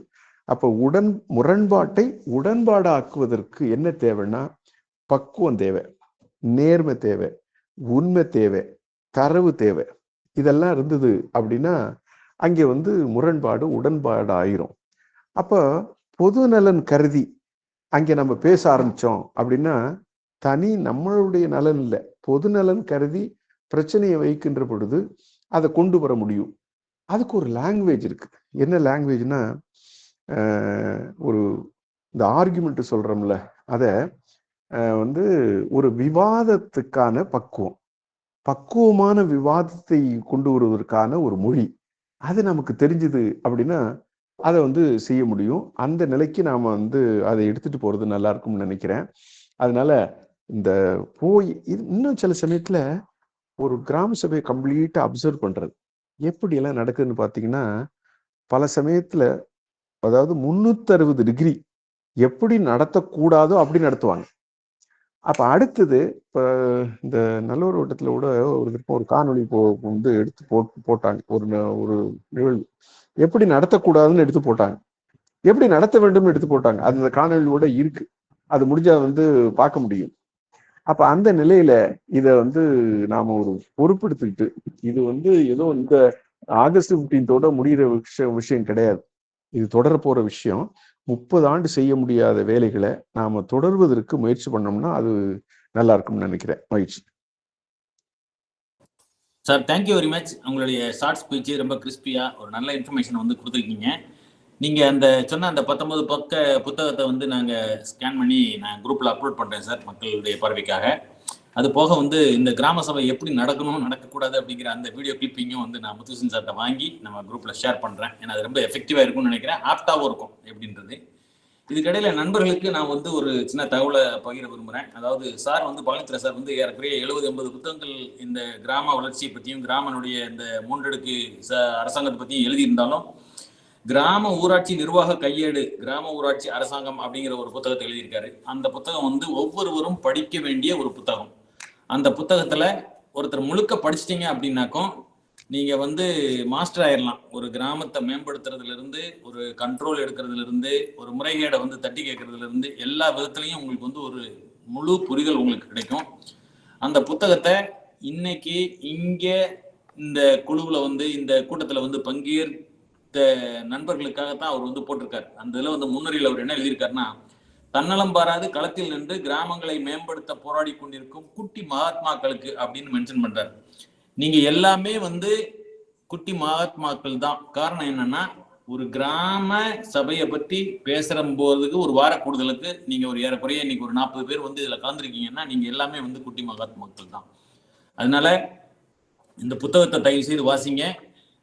வரக்கூடிய அந்த 15ஆம் தேதி நாம சார் சொன்ன மாதிரி அங்க போய் நாம எந்த அதாவது அங்க இருக்கிற அலுவலர்களையோ அதிகாரிகளையோ போய் நம்ம ஒரு முன்னேற்பாடா போய் கேள்வி கேட்கணும்னு போகாம கிராமத்தினுடைய வளர்ச்சியை குறித்தும் ஒரு புரிதலோட நம்மளுடைய கருத்துக்களை அங்க போய் கேட்டு தெளிவு பெற்று தட்டி கேட்க வேண்டியதுல தட்டி கேட்போம். குறைவன் சொன்ன மாதிரி இல்லைன்னாக்கும் நம்ம அதை நீங்க இன்னொரு நாள் போஸ்ட்போன் பண்ணி ஒரு முழு பங்கேற்போட நடத்தணும்னு சொல்ற அளவுக்கு ஒரு விழிப்புணர்வு ஏற்படுத்துவோம் அப்படிங்கிற வேண்டுகோளோட இந்த சார் இந்த கூட்டத்தில் கலந்ததுக்கு என்னுடைய மனமார்ந்த நன்றிகளை தெரிவிச்சுக்கிறேன். அடுத்தபடியா நம்மளுடைய இந்த மாண்புமிகு மக்கள் இந்த குழுவில் இருக்கிற நண்பர்கள், மண்டல ஒருங்கிணைப்பாளர்கள் மற்றும் இந்த மாவட்டம் நமக்கு எல்லா மாவட்டத்திலையும் ஒரு ஒருங்கிணைப்பாளர்களை நம்ம ஐடென்டி பண்ணியிருக்கோம். அதே மாதிரி மண்டல ஒருங்கிணைப்பாளர்களை ஐடென்டி பண்ணியிருக்கோம். எல்லா தாலுக்கு லெவல்லையும் நம்ம ஒருங்கிணைப்பாளர்களை ஐடென்டி பண்ணியிருக்கோம். கூடிய விரைவில் நாம ஒரு இடத்துல ஒரு நேர்முக சந்திப்புக்கு ஏற்பாடு பண்றதுக்கு முயற்சி பண்ணிட்டு இருக்கோம். அந்த சந்திப்புல நிச்சயமா நம்மளுடைய மென்டார் பழனித்துறை சார் அதுல பங்கெடுத்துக்குவாருன்னு நான் நம்புறோம். நிச்சயமா அவருக்கு நம்ம உழைப்பு கொடுப்போம். அவரோட நேர்முக பேச்சு நிச்சயம் நம்மளோட இன்னும் நம்மள ஒரு உத்வேகம் கொடுக்கும் அப்படிங்கிற ஒரு செய்தியோட சாருக்கு மீண்டும் ஒரு நன்றியை தெரிவிச்சுக்கிறேன் சார். நன்றி. Thank you very much sir. Okay sir, அவரு மகிழ்ச்சி சார். பரவாயில்ல. மீதி இருக்கிற கொஷின்ஸ் நாம இப்போ கோத்ரூ பண்ணிடலாம். சார் எக்ஸ்பிளைன் பண்ணதுலேருந்து கூட நீங்கள் டைம் கடந்து போயிட்டு இருக்கோம். ஒரு டிலே ஜாயின் பண்ணதுனால ஒரு இதாகிடுச்சு. ஸோ மீதி இருக்கிறவங்க உங்களோட கொஷின்ஸை கேட்டு நம்ம இது பண்ணலாம். சித்திக் சார், உங்கள் கொஷினுக்கு வாங்க.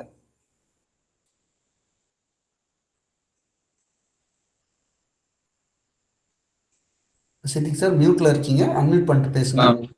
சார் இதான் நீங்க ஒரு 2-3 எக்ஸாம்பிள் ஏதாவது சொன்னீங்கன்னா, இதுக்கு முன்னாடி இப்படி தீர்மானம் ஏற்படுத்தணும். அது வந்து இப்படி ஃபாலோ பண்ணி இது மாதிரி முடிஞ்சது. அந்த மாதிரி ஏதாவது கொஞ்சம் சொன்னீங்கன்னா நான் கொஞ்சம் கேட்கலாம் தான் கேட்டேன். சார் அந்த தீர்மானம்ன்றது உங்களுக்கு என்ன தேவை அப்படின்றத பொறுத்து தான் சார் அது சொல்ல முடியும். ஃபார் எக்ஸாம்பிள் உங்களுக்கு குடிநீர் உங்கள் ஏரியாவில் வந்து குடிநீர் வசதி சரியில்லைன்னு சொன்னால் அதுக்கு வந்து பட்ஜெட் ஒதுக்கி அந்த குடிநீர் தேவையை வந்து உடனடியாக சரி செய்யணும் அப்படின்னு சொல்லி நீங்கள் சொல்லலாம். இதில் இங்கே பாருங்கள், இந்த 9வதுக்கு அப்புறமா இதர இதர பொருட்களை கொடுத்துருக்காங்கல்ல, இந்த இடத்துல அதை ஆட் பண்ணுவாங்க. நம்பர் 1, சித்திக் அவர்கள் வசிக்கும் ஏரியாவில் குடிநீர் பிரச்சனை உள்ளதால் வரும் நாட்களில் அதை உடனடியாக சரி செய்யப்படும் அப்படின்னு சொல்லி போட்டு இது ஒருமனதாக அனைவரின் ஒப்புதலோடு தீர்மானமாக நிறைவேற்றப்படுகிறது அப்படின்னு சொல்லி போட்டுருவாங்க. போட்டுட்டு அது வந்து பிடிஓட பர்மிஷனுக்கு போகும். அதுக்கப்புறம் அதுக்கு எவ்வளோ பட்ஜெட் ஆகும் அப்படின்னு எஸ்டிமேஷன் போடுவாங்க. வந்து உங்கள் இடத்த பார்ப்பாங்க, எத்தனை தண்ணி குழாய் வருது, எவ்வளோ டிஸ்டன்ஸ்லேருந்து வருது, அது எல்லாத்தையும் செஞ்சு அந்த வேலையை செஞ்சு கொடுத்துருவாங்க சார். Okay sir. இப்போ இது வந்து இப்போ நார்மலா கொடுக்குற கம்ப்ளைண்ட்டும் இப்போ ஒரு 10 பேர் சேர்ந்து கொடுக்குற கம்ப்ளைண்ட்டுக்கும் இதுல ஏற்ற தீர்மானத்துக்கும் என்ன வெயிட்டேஜ் இருக்கு சார்? அப்போ நீங்க சொல்றது வந்து ஒரு மற்ற நேரத்திலயும் நடக்கக்கூடிய ஒரு நடைமுறை மாதிரி தான் தெரியுது. ஏன்னா எனக்கு கிராம சபை பத்தி அனுபவம் இல்லை, நான் சிட்டில இருக்கேன். பிரச்சனை இல்லை, நான் சொல்றேன் சார். நீங்க நார்மலா ஒரு பிடிஷன் கொடுத்து இது பண்ணிட்டீங்கன்னா அது அப்படியே ஹோல்டில் வச்சுக்கலாம், அதை நடைமுறைப்படுத்தாம கூட இருக்கலாம். ஆனா இது வந்து பார்லிமெண்ட்ல பாஸ் பண்ற பில்லுக்கு ஈக்குவலானது. இதை வந்து கண்டிப்பா இந்த பட்ஜெட்ல பண்ணலனாலும் அடுத்த கிராம சபை வரும்போது நீங்க அதை கேட்டு மறுபடியும் செய்ய வைக்கலாம். நீங்க ஒரு பெட்டிஷன் கொடுக்கறதுக்கும் இதுக்கும் இருக்கிற டிஃபரன்ஸ் இதுதான் சார். Okay okay sir. அதாவது நீங்க பட்ஜெட் சொல்ற மாதிரி இது வந்து முக்கியத்துவம் கொடுக்கணும், முன்னுரிமை கொடுக்கணும் அந்த மாதிரி இருக்கா? இல்லை இது வந்து இந்த தீர்மானத்தில் ஏற்படக்கூடிய இதுக்கு வந்து சட்டப்படியான ஒரு குறிப்பிட்ட தொகை, அது மாதிரி ஒரு 10 லட்சமோ அந்த மாதிரி ஏதாவது ஒரு தொகை ஒதுக்குற அளவுக்கு தீர்மானங்கள் இருக்கா ஆல்ரெடி? அதில் ரூல்ஸ் கைட்லைன்ஸ் அந்த மாதிரி இருக்கா? இருக்கு சார். நீங்க கேட்கறது வந்து அது கொஞ்சம் டீட்டெயிலாக எக்ஸ்பிளைன் பண்ணணும். பட் இருந்தாலும் நான் ஷார்ட்டாக சொல்றேன். உங்க பஞ்சாயத்துக்கு உட்பட்டது அப்படின்னு சொன்னா சென்ட்ரல் ஃபைனான்ஸ் கமிஷன் அப்படின்னும் ஸ்டேட் ஃபைனான்ஸ் கமிஷன் அப்படின்னு இருக்கும். ரெண்டாவது வந்து எக்ஸிஸ்டிங் லெட்ஜர்ல வந்து நீங்க உங்க பஞ்சாயத்து அக்கௌண்ட்ல பார்க்கலாம் எவ்வளவு பணம் இருக்குன்னு சொல்லிட்டு. நீங்க எந்த திட்டம் கொண்டு வர்றீங்களோ அதுக்கான பட்ஜெட் இருக்குன்னு சொன்னா இருக்கிற அமௌண்ட்டை வச்சு செஞ்சுருவாங்க. இன்கேஸ் பட்ஜெட் இல்லைன்னு சொன்னா இந்த ஏதாவது ஒரு வருவாய் வரும் பொழுது அந்த பட்ஜெட்டை இதுல போட்டு யூட்டிலைஸ் பண்ணி அந்த வேலையை செய்யறதுக்கான முயற்சிகளை எடுப்பாங்க. Okay okay. அப்போ ப்ரையாரிட்டி லிஸ்ட்ல சேர்ந்துரும். ஸோ இது முடிஞ்சதுக்கு அப்புறம் தான் அடுத்தது ஃபர்ஸ்ட் இன் ஃபர்ஸ்ட் அவுட் மாதிரி. அது டிபெண்ட்ஸ் ஆன் கோரிக்கை, அப்புறம் உங்களுடைய பட்ஜெட் அவைலபிலிட்டி. அது வந்து உங்க பஞ்சாயத்து கிளர்க் கிட்ட கேளுங்க, அக்கௌண்ட்ஸ் நீங்க பாருங்க, வரவு செலவு கணக்குல பார்த்து நீங்க அதை டிசைட் பண்ணிக்கலாம். ஏன்னா உங்களுக்கு நீங்க பார்க்கும்போது உங்களுக்கு அது தெரியும். ஓகே. அப்படி நிறைவேற்றலைன்னா அவங்களை ஏதாவது ஒரு இடத்துல நிறுத்த முடியுமா? இந்த மாதிரி இதாச்சு பட்ஜெட் இருந்துச்சு இவங்க செய்யல அப்படின்னு சொல்லிட்டு ஒரு புகார் ஒரு மன்றம் எழுதலாம் சார். நீங்க புகார் எழுதணும் அப்படின்னு சொன்னா ஃபர்ஸ்ட் லெவல் வந்து பிடிஓக்கு எழுதலாம். அந்த வீடியோ வந்து உங்களுக்கு கண்டிப்பா ரெஸ்பாண்ட் பண்ணுவாங்க. வீடியோ ரெஸ்பான்ஸ் பண்ணாத பட்சத்துல ஏடி பஞ்சாயத்து இல்ல ஆணையம் மாதிரி அந்த மாதிரி ஏதாவது வரிமுறை இருக்கா? இல்ல ஏன்னா பார்லிமெண்ட் மாதிரி சொல்றதுனால கேக்குறேன். இது வந்து நம்ம ஆர்டிக்கு வந்து ஒரு ஆணையர் இருக்க மாதிரி இது மாதிரி புகார் அந்த மாதிரி தனியா ஏதாவது இருக்கா? இல்ல அந்த சிஸ்டத்தையும் இது தயவு செஞ்சு கம்பேர் பண்ணாதீங்க. இது வேற அது வேற. ஆணையத்துல நீங்க ஒரு வட்டு போட்டுட்டு அதை கியூல நின்று இது பண்ணணும். இப்ப நான் சொல்றவங்க கிட்ட நீங்க போய் பேசுங்க.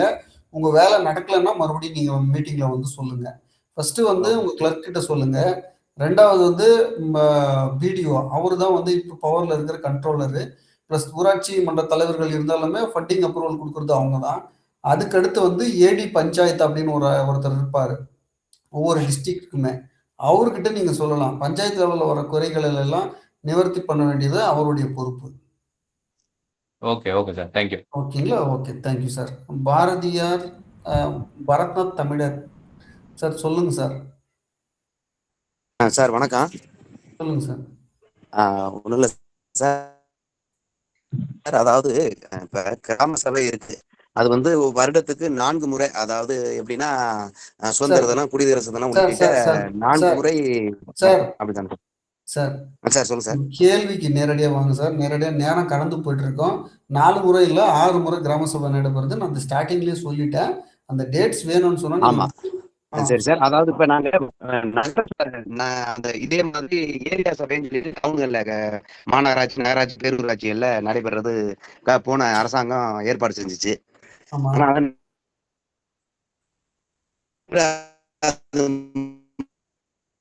சார் உங்க வாய்ஸ் தெளிவா இல்ல சார். சார் உங்களுடைய வாய்ஸ் தெளிவா இல்ல. மற்றவங்களுக்கு தெளிவா நடக்கல சார். அதுக்கு நாங்க என்ன சார் சார் நீங்க சொல்றது தெளிவா இல்ல சார். உங்களுடைய ஆடியோல பிரச்சனை இருக்கு. நெட்வொர்க் இருக்கிற இடத்துல நின்னு பேசுங்க. சார் நெட்வொர்க் இருக்கிற இடத்துல நின்னு பேசுங்க சார். கேக்குது சார். இப்ப கேக்குதா? சும்மா சொல்லுங்க.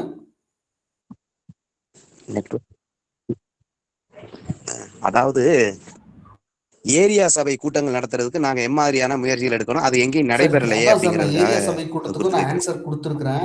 இப்போ உங்களுக்கு மாநகராட்சி அப்படின்னு சொன்னா உங்க ஏரியாவுக்கு வந்து ஒரு பொறுப்பாளர் இருப்பாங்க. ரெண்டாவது வந்து உங்க மாநகராட்சி ஆணையாளர் இருப்பாங்க. அவங்க கிட்ட ஒரு ரிட்டன் பிட்டிஷனா கொடுங்க. ரிட்டன் பிட்டிஷனா கொடுத்து எந்த ஏரியால எவ்வளவு நேரத்துல ஏரியா சபை நடக்க போகுது, இன்கேஸ் உங்களுக்கு பேரூராட்சி அப்படின்னு சொன்னா வார்டுல எங்க வார்டுல எந்த இடத்துல இந்த வார்டு சபை நடக்க போகுது அப்படின்ற தகவல் கொடுங்க அப்படின்னு நீங்க கேளுங்க. அவங்க நடத்தலைன்னா நடத்த முயற்சிப்பாங்க. ஏற்கனவே நடத்திருக்காங்க அப்படின்னு சொன்னா அந்த லொகேஷனும் டீட்டெயில்ஸையும் உங்களுக்கு கொடுப்பாங்க. நாம கேட்டா மட்டும்தான் சார் நடைமுறைப்படுத்த முடியும். ஹலோ. அதான் சார். சார் வணக்கம். சொல்லுங்க சார். சார் ஈரோடு மாவட்டம் கொடுமுடி நஞ்சை கொளான்லி ஊராட்சியிலிருந்து கனகவேல் பேசுறேன் சார். அதாவது இந்த இப்ப வந்து தலைவர் இல்லாத காலமா இருக்கு. சரி சார். சரி சார். அதாவது வருஷத்துக்கு அது வந்து 4 முறைன்னு நினைக்கிறேன் சார். அதுல ஒண்ணு வந்து அண்ணா பிறந்த நாள் ஒண்ணு. ஆமா சார். ஆமா சார். அது உண்மைதான் சார். சார் பேசலாமா சார்? இருங்க சார். இவர் சென்டர்ல டிஸ்கனெக்ட் ஆகுது. அவர் ஓகே அவர் முடிச்சிட்டாருன்னு நினைக்கிறேன். நீங்க சொல்லுங்க சார். அதான் அதை வந்து அந்த கூட்டத்துல வந்து இப்போ வந்து கிளர்க்கு வந்து நோட்டை கொண்டு வருவாங்க, வந்து உட்காந்து கையெழுத்து வாங்கிட்டு அவங்க ஆபீஸ்ல சொல்ற தீர்மானத்தை எழுதி கொடுத்துருவாங்க. அந்த தலைவர் கூட யாரும் தலைமை ஏற்கிறது இல்லை. அப்புறம் சென்ற கூட்டத்துல கூட நம்ம போய் இது மாதிரி தலைவர் இல்லாதனால நீங்க வந்து ஊர்ல இருக்கிற பெரியவங்களை கூட அதுல கூட்டத்துல இருங்கன்னு சொல்லி இருக்க வச்சு அதை மீட் பண்ண வச்சோம். இப்ப என்னன்னா இப்ப அந்த பற்றாளர் வந்து அதுக்கான மெச்சூரிட்டியோட வர்றதில்ல. அது ஆபீஸ்ல இருக்கிற யாரோ ஒருத்தரை வந்து அதுக்கு பற்றாளரை போடுறாங்க. அந்த லிஸ்ட்டை கூட இப்ப நான் வீடியோட்ட பேசி கேட்டு வாங்கியிருக்கிறேன். இப்ப பிரச்சனை என்ன, அது அதிகாரிகளுக்கும் தெரியறதில்ல, ஜனங்களுக்கும் தெரியறதில்ல. இப்படி ஒரு சூழல் இருக்கு. அதே மாதிரி என்னுடைய வீட்டுக்கு வந்து ஜல்ஜீவன் மிஷன்ல தண்ணி லைன் கொடுக்கல. ஆனா எங்கிட்ட வந்து பணம் 600 வாங்கிட்டு இருக்காங்க. அது சம்பந்தமா ஒரு வாரத்துக்கு முன்னாடி நான் வீடியோவை பார்த்து 2 வீடியோவுக்கும் தனித்தனியா மனு கொடுத்து சீல் வச்சு அக்னாலஜ்மெண்ட் வாங்கியிருக்கிறேன். இதை வந்து அந்த தீர்மானத்தை நாளைக்கு அங்க கொண்டு வர சொல்லலாமா அப்படிங்கறது என்னுடைய கேள்வி. சார் ஒரு விஷயம் நல்லா சொல்றேன் கேட்டுக்கோங்க. ஜல்ஜீவன் திட்டத்தை நான் ஊக்குவிக்கல. எல்லாருக்கும் தண்ணி தேவை. ஆனா அதுக்காக வந்து மாச கொத்தடிமைகள் ஆகிற விருப்பம் தான். ஏன்னா ஜல்ஜீவன் திட்டம் போர் வந்து யாருடைய கண்ட்ரோல் இருக்குது? போர் வந்து பஞ்சாயத்து நிலத்துல இருக்குது. கரண்ட் வந்து டிஎன்இபி நம்ம தமிழ்நாட்டோட எடுத்து சரிங்களா. நம்ம நிலத்துல நம்ம பஞ்சாயத்து ஃபண்ட்ல போட்டுக்கிற ஃபண்டுக்கு நாம ஏன் சார் வரி கட்டணும்? இதுல கனெக்ஷனே இல்லாம நீங்க ஏன் சார் வரி கட்டுறீங்க? முதல்ல உங்களுக்கு தண்ணி வேணும்னு சொன்னா முடிஞ்ச அளவுக்கு ஜல்ஜீவன் திட்டம் இல்லாம நார்மல் பஞ்சாயத்து இதுல தண்ணி வாங்கிக்கோங்க. நீங்க ஜல்ஜீவன் திட்டம் ஏன் நான் வேணாம்னு சொல்றேன்னு சொன்னா இன் ஃபியூச்சர்ல கார்பரேஷன்ல கொண்டு வந்திருக்கிற மாதிரி மீட்டர் கொண்டு வர போறாங்க. அதுக்கான முதல் படி தான் இது. தயவு செஞ்சு யாருமே ஜல்ஜீவன் திட்டத்துல கனெக்ஷன் எடுக்காதீங்க. ஏன்னா பஞ்சாயத்து நம்மளுடையது, இது நம்ம சொத்து, நம்ம தான் ஓனரு. உங்க வீட்டுக்கு நீங்களே வாடகை கட்டுவீங்களா? அது இல்லாம நீங்க வாடகை கட்டியிருக்கேன்னு சொல்லிங்க. தயவு செஞ்சு அந்த ஃபண்டை வந்து ரீஃபண்ட் பண்ணி வாங்கிக்கோங்க. பஞ்சாயத்துல வந்து நீங்க சொந்த ஜல்ஜீவன் திட்டத்துக்கு முன்னாடியே யார் குடிநீர் கேட்டாலும் குடிநீர் வந்து அத்தியாவசிய சேவைகள்ல ஒண்ணு. அதை வந்து செய்து தரணும்னு சொல்லி கவர்மெண்ட் வந்து ஃபண்டு ஒதுக்குது. அதுக்காக ஜல்ஜீவன் திட்டத்திலே போய் மாட்டிக்காதீங்க. ஜல்ஜீவன் திட்டம் வந்து தமிழ்நாட்டோட திட்டமே கிடையாது. அது வந்து சென்ட்ரல் கவர்மெண்ட்டினுடைய திட்டம். அதை முதல்ல புரிஞ்சுக்கோங்க. எங்க பஞ்சாயத்துல இது கொண்டு வருமான்னு சொல்லும் போது எந்த ஆபீசர் சொல்றீங்களோ உங்க பாக்கெட்ல இருந்து நீங்க கட்டிக்கோங்க, எங்களுக்கு தேவையில்லைன்னு சொல்லி இந்த திட்டத்தையே வந்து நான் கேன்சல் பண்றேன்னு சொல்லி தீர்மானம் கொண்டு வந்தேன் நான். ஆனா அவங்க தீர்மானம் கொண்டு வரல. பட் எங்க ஊருக்கு அந்த திட்டமும் வரல. ஆனா எங்க ஊர்ல எல்லாருக்குமே பைப் கனெக்ஷன் இருக்குது, தண்ணி வருது. நம்ம வந்து அடிமைகளை உருவாக்க கூடாது. சுதந்திரமா யோசிக்க தெரிந்த ஒரு நல்ல மனிதர்களையும் நல்ல சமுதாயத்தையும் தான் நம்ம உருவாக்கணும். அதனால தயவு செஞ்சு இந்த மாதிரி அர்த்தமற்ற ஒரு இதுதான் இது. நான் சொல்றத வந்து நீங்க நல்லா புரிஞ்சுப்பீங்கன்னு நினைக்கிறேன். முதல்ல வந்து கனெக்ஷனே இல்லாம காசு குடுக்குறீங்கன்னா, அது வந்து ஒரு நல்ல செயல் கிடையாது. தயவு செஞ்சு அந்த மாதிரி பேமெண்ட் பண்ணாதீங்க. நீங்க அரசுக்கு வந்து உங்களுக்கு குடிநீர் தேவைன்னு சொன்னா, குடிநீர் கனெக்ஷன் எடுத்துக்கோங்க. பட் அது ஜல்ஜீவன் திட்டத்துல எடுக்காதீங்க. எனக்கு சாதாரண கனெக்ஷன்ல குடுங்க அப்படின்னு கேட்டு வாங்குங்க. ஏன்னா, உங்களுடைய வருங்கால சந்ததியினருக்கு நீங்களே வந்து ஒரு தவறான வழிகாட்டுதலா இருக்கிறீங்க. நல்லா யோசிச்சு பாருங்க. ஒவ்வொரு இதுக்குமே பைப்லைன் உடைஞ்சா பஞ்சாயத்தினுடைய ஃபண்டுல இருந்து தான் காசு எடுத்து பண்றாங்க. நீங்க கட்டுற வரி பணத்துல தான் கவர்மெண்ட்ல இருந்து தான் அந்த பணமும் வருது. நீங்களே வரி கட்டுவீங்க, அதை நீங்களே பயன்படுத்துவீங்க. அதுக்கு நீங்களே மறுபடியும் காசு கட்டுவீங்கன்னு சொன்னா ஏற்புடையது அல்ல. அந்த ஒரு இன்கேஸ் மீட்டர் எல்லாம் வந்ததுக்கு அப்புறம் அதை வந்து ஒரு தேர்ட் பார்ட்டிக்கோ ஒரு பிரைவேட் கம்பெனிக்கோ கொடுத்தா நீங்க தண்ணிக்கு வந்து அடிமையாகிறீங்களா இல்லையா? அப்புறம் எதுக்கு நீங்க சுதந்திர இந்தியா இதெல்லாம் சொல்றீங்க? நாம வந்து இண்டிபெண்டன்ட் கண்ட்ரி அப்படின்னு சொல்லிட்டு. ஸோ தயவு செஞ்சு அடிமைத்தனமாகிற இது எதுக்குமே யாருமே ஒத்துக்காதீங்க. அது எந்த திட்டமாக இருந்தாலும் சரி, தடுப்பூசியா இருந்தாலும் சரி, இல்லை தண்ணி கொடுக்குற விஷயமா இருந்தாலும் சரி, இன்னும் எந்த விஷயமா இருந்தாலும் தயவு செஞ்சு இந்த நாட்டின் குடிமக்களா நீங்க யோசிச்சு ஒரு முடிவுக்கு வாங்க சார். முதல்ல வந்து நான் சொன்னதை நீங்க நல்லா யோசிச்சு ஒரு முடிவுக்கு வாங்க. உங்களுடைய இதை தீர்மானமா நீங்க கொண்டு வாங்க. எனக்கு தண்ணி கனெக்ஷன் வேணும், ஜல்ஜீவன் திட்டத்துல வேண்டாம் அப்படின்னு சொல்லி நீங்க அதுல கொண்டு வந்துருங்க சார். கொண்டு வந்து எடுத்துக்கோங்க. கவர்மெண்ட்ல ப்ரொவிஷன் இருக்குது. ஜல்ஜீவன் திட்டத்தெல்லாம் வாங்கி தரணும் அப்படின்னு சொல்லி எந்த ஒரு சட்டமும் கிடையாது. கொடுக்குறாங்க, ஆப்ஷன் தான் அது. அதை பயன்படுத்துறதும் பயன்படுத்தாததும் உங்களுடைய தான். கொரோனா ஊசி போட்டுட்டு எத்தனை பேர் செத்து போனாங்க, இன்னமும் எவ்வளவு பேர் தினமும் செத்துட்டு இருக்காங்க. இதுக்கு எல்லாரும் விதிவிலக்கு யாரு? உங்களுடைய அறியாமை தான் காரணம். தயவு செஞ்சு தண்ணி கனெக்ஷன் இல்லாம பில் கட்டாதீங்க. அது தவறான செயல். நேரம் நம்ம கடந்து போயிட்டே இருக்குது. தயவு செஞ்சு கேள்விகளை சுருக்கமா கேளுங்க. எல்லாருடைய கேள்வியும் அட்டன் பண்ணணும் அப்படின்றதுக்காக தான் இவ்வளவு நேரம் எக்ஸ்டெண்ட் பண்ணி பேசிட்டு இருக்கிறோம். எஸ்விஎஸ் சாந்தி, உங்களுடைய கேள்வியை கேளுங்க. உங்களுக்கு பேசுறதுக்கு சிரமம் இருக்குன்னு நினைக்கிறேன். ஹேண்ட் ரைஸ் பண்றீங்க, ஆனா பேச முடியல. ராஜேந்திரன் சார் சொல்லுங்க சார். இல்ல அவங்க ஹேண்ட் ரைஸ் பண்ணி விட்டுட்டு அப்படியே விட்டுட்டாங்க. அதனால அவங்கள விட்டுருங்க. அது தெரியாம தான் வச்சிருக்காங்க. சார் சார் வணக்கம் சார். மகிழ்ச்சி சார். கோயம்புத்தூர்ல இருந்துங்க. இப்ப தண்ணி சொல்லுங்க சார். தண்ணி கனெக்ஷனுக்கு வந்து இப்ப டாக்ஸ் போடுறாங்க. இயர்லி வந்து பஞ்சாயத்துல வந்து டாக்ஸ் போட்டு வாங்குறாங்க. அது வந்து சரியான இதுங்களா என்னங்கிறது எனக்கு கிளாரிட்டி வேணுங்க. என்ன டாக்ஸ் போடுறாங்க உங்களுக்கு? இப்ப தண்ணி வரின்னு சொல்லி போட்டு 600 rupees வாங்குறாங்க சார். நான் இவ்வளவு நேரம் அதான் சார் மாங்கன்னு சொல்லிட்டு இருந்தேன். தண்ணி எங்க இருந்து சார் எடுக்கிறாங்க? உங்க பஞ்சாயத்து போர்டுல இருந்து தானே சார் எடுக்கிறாங்க? ஆமாங்க. அத்திக்கடவு இப்ப தண்ணியும் கொடுத்துட்டு இருக்காங்க சார். இந்த மாதிரி கூட்டு குடிநீர் திட்டம், ஒகேனக்கல் திட்டம், இந்த மாதிரி எல்லாம் வர்றதுக்கு வந்து செப்பரேட் பட்ஜெட்டு. பட் பஞ்சாயத்துல வந்து யூஸ் பண்றதுக்கு தனியா ஆழ்துளை கிணறுகள் இருக்குது, மேல்நிலை நீர்த்தேக்க தொட்டிகள் இருக்குது. இது எல்லாமே பஞ்சாயத்தினுடைய ஃபண்டுல இருந்து தான் பண்றாங்க. தயவு செஞ்சு அதுக்கு யாரும் வரி கட்டாதீங்க. நீங்க வரி கட்டணும்னு விருப்பம் இருந்தா கவர்மெண்ட் அக்கௌண்ட்டுக்கு டைரக்டா கட்டுங்க. ஓகே சரிங்களா? இல்லைன்னா அந்த ரசீதை வந்து படிச்சு பாருங்க. எந்த திட்டத்தின் கீழே அதை கொண்டு வந்திருக்கிறாங்க, எந்த அக்கௌண்ட்டுக்கு நீங்க பே பண்றீங்க அப்படின்றதெல்லாம் கிராஸ் வெரிஃபை பண்ணிக்கோங்க. ஏன்னா ஒவ்வொரு இடத்துக்கும் அது மாறுபடுது. எங்களுடைய பஞ்சாயத்துல பட் இந்தியாவை வந்து மெல்ல மெல்ல மெல்ல மெல்ல மறுபடியும் அடிமை நாடு ஆக்கிறதுக்கான ஒரு முயற்சி நடக்குது. அது வந்து நாம தான் விழிப்புணர்வோடு இருந்து அதை எதிர்க்கணும். ஓகே ஓகே ஓகேங்களா? மகிழ்ச்சி சார். பிரகாஷ் ஜெயபாலன் சார், சுருக்கமா கேளுங்க, டைம் ஆயிட்டே இருக்கு.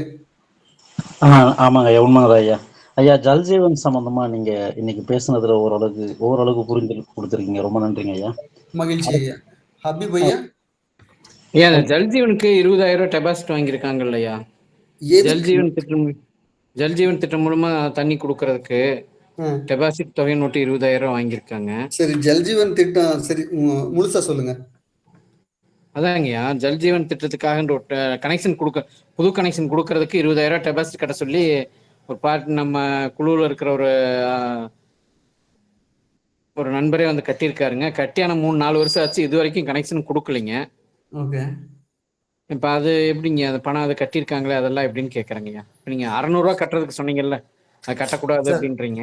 நான் மொத்தமா ₹1 கூட கட்டாதீங்கன்னு சொல்றேன். மேலும் மேலும் நான் இவ்வளவு கட்டிட்டா நான் என்ன பண்றேன்னா தவறுதான் சார். இல்ல தயவு இல்ல செஞ்சு அந்த ரூ. ரீஃபண்ட் 20,000 வாங்கிக்கோங்க. டெபாசிட் தொகைன்னு வாங்கியிருக்காங்களே அது சரி எனக்கு ஜல்ஜீவன் வேணாம்னு திட்டத்துக்கு. சொல்லுங்க சார் நீங்க. ம் நீங்க கிராம ம் சபைக்கு போங்க. சரிங்க என்னுடைய சார். வீட்டுக்கு ஆ ஜல்ஜீவன் திட்டம் அல்லாத குடிநீர் இணைப்பு தேவை. ம் ம் குடிநீர் வந்து அத்தியாவசிய தேவைகளில் ஒன்று.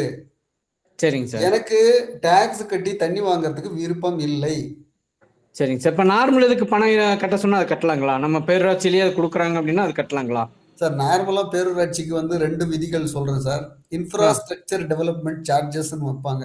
புதுசா பைப் கனெக்ஷன் வாங்கணும், அதை ஆ நோண்டணும், அதுக்கு மேன் பவர் வேணும், கம்மு வேணும், ஃபிட்டிங் ஆ ஆ பண்ணணும், நெல்லி வேணும், அதுக்கு டேப் மேல இது பண்ணணும். ஆ இதுக்கு சார்ஜ் கேட்டாங்கன்னா நாமினல் ஃபீஸ் தான் வரும். நீங்க ஆ அதை வந்து கவர்மெண்ட்லயே அந்தந்த மாநகராட்சி, நகராட்சி, ஊராட்சி, பேரூராட்சி இதுல எல்லாத்தையும் ஸ்லாப் வச்சிருக்காங்க. அதை நீங்க சரிங்க பேசி கட்டிக்கோங்க. இல்லைன்னா நீங்களே வாங்கி கொடுங்க. உங்க வீட்டுக்கு நீங்க வாங்கிக்கோங்க. வாங்கி இல்ல போட்டு அதுக்கு பில் எடுத்து டெபாசிட் தொகைன்னு கேட்குறாங்களா சார்? அதான் கேட்குறேன். எவ்வளவு கேக்குறாங்க? டெபாசிட் தொகை தான் சார் 10,000 20,000 ஒவ்வொரு இதுலயும் ஒவ்வொரு கனெக்ஷனுக்கு 20,000 வாங்கியிருக்காரு சார். பில் இருக்கா 20,000க்கு? சார் பில் இருக்கா ஆ சார் 20,000க்கு? கவர்மெண்ட் இருக்கு சார். அக்கௌண்ட்டுக்கு போயிருக்கிற பில் இருக்கா? இருக்கு சார். இல்ல தமிழ்நாடு அரசு அந்த அக்கௌண்ட் நம்பர் வந்து கவர்மெண்ட்டினோட தானா? இல்ல சார், இங்க ரசீது போட்டு கொடுத்துருக்காங்க சார். இல்ல சார் அந்த ரசீதுல என்ன இருக்கு சார்? இதோ ஒரே ஒரு நிமிஷம் சார். ஐயா 20,000ங்கிறது அதிகமான தொகையாச்சு. அது வாய்ப்பே இல்லையே ஐயா. இல்ல சார் நான் நான் உங்களுக்கு என்ன செப்பரேட்டா அதை அனுப்பிச்சு விடுறேன் சார். சரி, நீங்க அனுப்பிச்சு விடுங்க. நான் இன்னொன்னு நேரம் சொல்றேன். கடந்து போயிட்டு இருக்கு. ஆமா தயவு நேரம் இதாயிட்டு செஞ்சு இருக்கு, அதை நான் எடுக்க. ஆ சரி சார், தயவு செஞ்சு எல்லாரும் மழைநீர் பயன்படுத்த கத்துக்கோங்க. மழைநீரை வந்து சேமிச்சு பயன்படுத்த கத்துக்கோங்க. இயற்கையா வர நீரை பயன்படுத்துங்க. ஏன்னா நிறைய பேர் சொல்லுவாங்க அது பெஸ்ட் இது பெஸ்ட். நான் மழை தண்ணி தான் குடிச்சிட்டு இருக்கிறேன், ஆரோக்கியமா இருக்கிறேன், எனக்கு எந்த நோய் நொடியும் இல்லை. எல்லாருமே மழைநீரை பயன்படுத்த ஆரம்பிங்க. எப்படி பயன்படுத்தணுன்றதுல சந்தேகம் இருந்தா கூட கேளுங்க. இன்னொரு கிளாஸ்ல நான் கண்டிப்பா எக்ஸ்பிளைன் பண்றேன். சரிங்களா? ஓகே, நம்ம வேற யாருக்கு ஐயா ஐயா சொல்லுங்க ஐயா ஐயா இந்த கிராம சபை நடத்தும் போது ஒரே ஒரு அந்த தீர்மான புத்தகத்தை மட்டும்தான் எடுத்துக்கிட்டு வராங்க. மற்ற ரெக்கார்டும் கொடுக்கறது இல்ல. வரவு செலவு கேட்டா தெளிவா பதில் சொல்றது இல்ல. இதை சார்ந்து நம்ம வர்ற பற்றாளர்கிட்ட பேசினா எனக்கு அதெல்லாம் தெரியாதுங்க, என் வேலை நடக்குதான்னு பாக்கறதா நான் வந்திருக்கேன், அவ்வளவுதான், அதுக்கு மேல என்கிட்ட எதுவும் கேட்காதீங்கன்ற மாதிரி சொல்றாங்க. சரி, இந்த மாதிரி குறைவென்பு பிரச்சனைகள்லாம் வச்சு நீங்க தள்ளி வைங்க சொன்னா தள்ளிலாம் வைக்க முடியாது, அது சாத்தியம் கிடையாதுன்ற மாதிரி சொல்றாங்க. இப்ப இந்த மாதிரி நேரத்துல அதை தள்ளி வச்சு நடத்துறதுக்கு நம்ம எந்த மாதிரியான அணுகுமுறையை பண்ணா நல்லா இருக்கும்? சார் இது வந்து ரொம்ப சேலஞ்சிங்கான விஷயம். இதை நானும் ஃபேஸ் பண்ணியிருக்கிறேன். ஏடி பஞ்சாயத்துன்னு ஒருத்தர் இருப்பாங்க. இது எல்லாத்தையும் முடிஞ்ச அளவுக்கு வீடியோ ரெக்கார்ட் பண்ணுங்க. ரெக்கார்ட் பண்ணிட்டு ஏடி பஞ்சாயத்துக்கு கம்ப்ளைண்ட் ரைஸ் பண்ணுங்க. அவங்க என்ன சொல்றாங்க அப்படின்றத பாருங்க. படிப்படியா தான் இதை மேல கொண்டு வரணும். ஏன்னா எல்லாருமே கூட்டு களவாணிகளா இருக்கிறாங்க. ஒரு அந்த கிராம சபையை ஒத்தி வச்சு செயல்படுத்தணும் அப்படின்னு சொன்னா மேல சிஸ்டம் அடுத்து அதுக்கு மேல இருக்கிற முதன்மை செயலாளர்கள் வந்து இவங்களை கேள்வி கேட்கறாங்க, ஏன் இதை ப்ராப்பரா பண்ணல அப்படின்னு சொல்லிட்டு. அங்க வரைக்கும் ரீச் ஆகாமல இங்க பண்றாங்க. நீங்க இது எல்லாத்தையும் ஒரு கம்ப்ளைண்டா ரைஸ் பண்ணி ககன் சிங் பேடிக்கு ஒரு கம்ப்ளைண்ட் எழுதுங்க. ககன் சிங்குக்கு முதல்ல வந்து ஏடி பஞ்சாயத்து லெவலுக்கு 2ல வச்சு சிசில அவங்கள வச்சு அனுப்புங்க. என்ன நடக்குது அப்படின்றத பார்ப்போம். பட் சிறப்பு கிராம சபை நடத்தலாம். சார் சொல்லுங்க சார். குரூப்ல அனுப்பிச்சிருக்கேன் சார். நம்ம அந்த பில்ல அனுப்பிச்சு விட்டுருக்கேன். பிரைவேட் அக்கௌண்ட் தான் சார் இதுல காமிக்குது. பிரைவேட் அக்கௌண்ட்டுக்கு நீங்க ஏன் சார் இது பண்றீங்க? நான் வந்து இல்ல நெய்க்காரவட்டி தமிழ்நாடு மெர்கன்டைல் பேங்க் நெய்க்காரவட்டி பேரூராட்சிங்கிற செயல் அலுவலர் பேருக்கு தான் போகுதுங்க. ஒரு நிமிஷம் இருங்க சார். ஓகே சார், இந்த bill okay Neikkarapatti customer copy. Okay okay okay sir, அது என்னது? ₹100 பிளஸ் ₹10,000. ஆமாங்க சார். ரூபாய் 10,100 மட்டும் இல்ல சார். அந்த பில்லே வந்து மேல வந்து ஆபீஸ் காப்பின்னு கொடுத்துருக்குறாங்க. டெபாசிட் இருக்கு, தமிழ்நாடு அரசு மெர்கன்டைல் பேங்க், செயல் அலுவலர் நெய்க்காரப்பட்டி பேரூராட்சி. ஓகே சார், இது ஜல்ஜீவன் திட்டத்துக்கா இல்ல அந்த திட்டம் இல்லாமல இருக்கிறதுக்கா சார்? அந்த திட்டம் இல்லாம சார். இணைப்புக்கான விண்ணப்ப ஆமா கட்டணம் சார். மற்றும் நம்ம இணைப்புக்கான பேரூராட்சியில இருக்கிற நார்மல் குடிநீர் சார். பேரூராட்சியில சொல்றேன். நார்மல் குடிநீர் ஆமா சார். சார். பேரூராட்சியிலன்னு சொன்னா அந்த பைப் லைன் அதுக்கெல்லாம் போடுறதுக்கு. பட் ஒவ்வொரு வீட்டுக்கும் 10,100ன்னா அது சார் 20,000 சார். 2 பில்லா இது? இதே இல்ல மாதிரி சார். ஒரு வீட்டுக்கு வந்து 20,000 ரூபாய். சார் இல்ல சார், ஒண்ணு பாருங்க. ஆபீசர் காப்பி, ஆமா சார். கஸ்டமர் காப்பி, ரெண்டுத்துலயுமே இதே 10,000 மாதிரி தான் இதே மாதிரி இன்னொன்னு வரும் சார். இதே மாதிரி இன்னொரு பில் கொடுத்துருக்காங்க. சார். ஒரு நீங்க வீட்டுக்கு வந்து 20,000 ரூபாய் சார். இதுக்கு ஒரு ஆர்டிஐ ஃபைல் பண்ணுங்க சார். உங்க மாநகராட்சி உங்க பேரூராட்சி தானே? பேரூராட்சியில ஆமாங்க வந்து சார். எதன் அடிப்படையில் இந்த 10,000 ரூபாய் வசூலிக்கப்படுகிறது, அந்த 10,000 ரூபாய்க்கான கட்டண நிர்ணயம் செய்யப்பட்டதுக்கான முழு தகவல் கோப்புகளை வழங்கவும் அப்படின்னு சொல்லி ஒரு ஆர்டிஐ ஃபைல் பண்ணுங்க சார். ஓகே சரிங்களா? ஏன்னா சரி இது சார், நான் கான்டாக்ட் பண்றேன் சார். நான் இல்ல கான்டாக்ட் பண்றேன். நீங்க கான்டாக்ட் பண்ணுங்க. அதாவது ஒரு ஃபைல் போடுங்க. அது கண்டினியூஸ் ப்ராசஸ் கண்டினியூ பண்ணுங்க. கண்டிப்பா அப்போதான் சார். வந்து அது எதுக்காக இவ்வளவு சார்ஜ் பண்றாங்க அப்படின்றது நம்ம ஆனா பார்க்க இப்ப முடியும். 3 வருஷத்துக்கு மேல ஆச்சு சார். இது ஜல்ஜீவன் திட்டத்துல தான் கொடுக்க முடியும் அப்படிங்கிற மாதிரி ஏதாவது சொல்லிட்டு இருக்காங்க சார். பாருங்க பில் டேட் பாருங்க 2023 சார். 1/2023 சார். சார் நாம தான் சார் சார் பேரூராட்சிக்கு சிவா இடைமறிக்கும் மன்னிக்கும். பேரூராட்சிக்கு ஜல்ஜீவன் திட்டம் இல்லைன்னு நினைக்கிறேங்க சிவா. அது வந்து வேற அது வேற திட்டங்க. இது இல்ல சார், அதான் சார் சொல்றாங்க. போய் கேட்டோம்னா அதுல தான் சார் சொல்றாங்க. ஜல்ஜீவன் திட்டத்துல தான் வந்துருங்க, உங்களுக்கு தந்துறோம் அப்படின்னு சொல்லியிருக்காங்க சார். சார் ஆக்சுவலா இது வந்து பேரூராட்சியோட தண்ணி. இல்ல இல்ல இல்ல இல்ல சார். மோகன்ராஜ் சார் சொன்னது ரைட்டு தான். ஏன்னா இந்த பேர் எனக்கு எங்க மாவட்டத்தை மத்த இதுல எப்படி பண்றாங்கன்னு எனக்கு தெரியாது. ஸோ தயவு செஞ்சு அந்த ஃபுல் கம்ப்ளீட் டீடைல்ஸும் கேளுங்க. கவர்மெண்ட் ஜிஓ இருந்துச்சுன்னா கேளுங்க. அது எல்லாத்தையும் என்க்ளோஸ் பண்ண சொல்லி கேளுங்க. சரிங்களா? Thank you sir. Okay thank you sir. இன்னொரு விஷயம்னா இங்க வாணித்தூர் பேரூராட்சியில எப்படி வாங்குறாங்க அப்படின்னா மொத்தம் 12,000 ரூபாய் வாங்குறாங்க. ஃபர்ஸ்ட் ஒரு 6,000 பாத்தீங்கன்னா வாணித்தூர் பேரூராட்சியோட அக்கௌண்ட்ல அவங்களுக்கு 6,000 ரூபாய் வாங்கிக்கிறாங்க. ஓகே. அதுக்கப்புறம் இன்னொரு 6,000 ரூபாய் வேணும் முடிச்சு பைப் லைன் எல்லாம் கொடுத்ததுக்கு அப்புறம் வந்து சென்டேஜ் ஃபீஸ்ன்னு சொல்லி நீங்க பே பண்ணணும் அப்படின்னு சொல்றாங்க. யாரு எந்த அக்கௌண்ட்டுக்கு பே பண்ணாலும் தயவு செஞ்சு இப்போ எல்லாமே வந்து சிஸ்டமேட்டிக் கொண்டு வந்துட்டாங்க. நீங்களே உங்க அக்கௌண்ட்ல இருந்து கவர்மெண்ட் அக்கௌண்ட்டுக்கு பே பண்ணலாம். அந்த டைரக்ட் அக்கௌண்ட் டீட்டெயில்ஸ் வாங்கி அந்த அக்கௌண்ட்டுக்கு பே பண்ணிட்டு அதனுடைய பெய்டு காப்பி இதை கொடுத்து ரிசிப்ட் வாங்கிக்கோங்க. இந்த மாதிரி பண்ணா மட்டும்தான் ஊழலை ஒழிக்க முடியும். இல்லைன்னா நாம தான் ஊழலை வந்து ஊக்குவிக்கிறது மாதிரி ஆயிடும் இந்த மாதிரி பேமெண்ட் பண்ணிட்டே இருந்தீங்கன்னா. இல்ல சிவா இடைமறிக்கு மன்னிக்கும். ஏன்னா இந்த பேமெண்ட் எல்லாம் என்ன பண்றாங்கன்னா இவங்களோட பிக்சேஷன் இருக்குதுங்க. மாமன்ற கூட்டத்துல இவங்களே தீர்மானம் போட்டு இப்ப எங்க ஏரியால வந்து பாத்தீங்கன்னா மாசம் வந்து 150 ரூபா, அதாவது குடிநீருக்குன்னு வாங்குறாங்க. குடிநீர்னு வாங்குறாங்க 150 ரூபா வாங்குறாங்க. அப்ப இது எப்படி வாங்குறேன்னு நம்ம கேட்கும்போது அவங்க என்ன சொல்றாங்கன்னா எங்களோட மாமன்ற கூட்டத்துல ஒரு மனதாக தீர்மானம் நிறைவேற்றி இதை 150 ரூபா சார்ஜ் பண்றோம் அப்படிங்கிறாங்க. சார் அது உண்மைதான். நம்ம வந்து அதை ரைஸ் பண்ணணும்.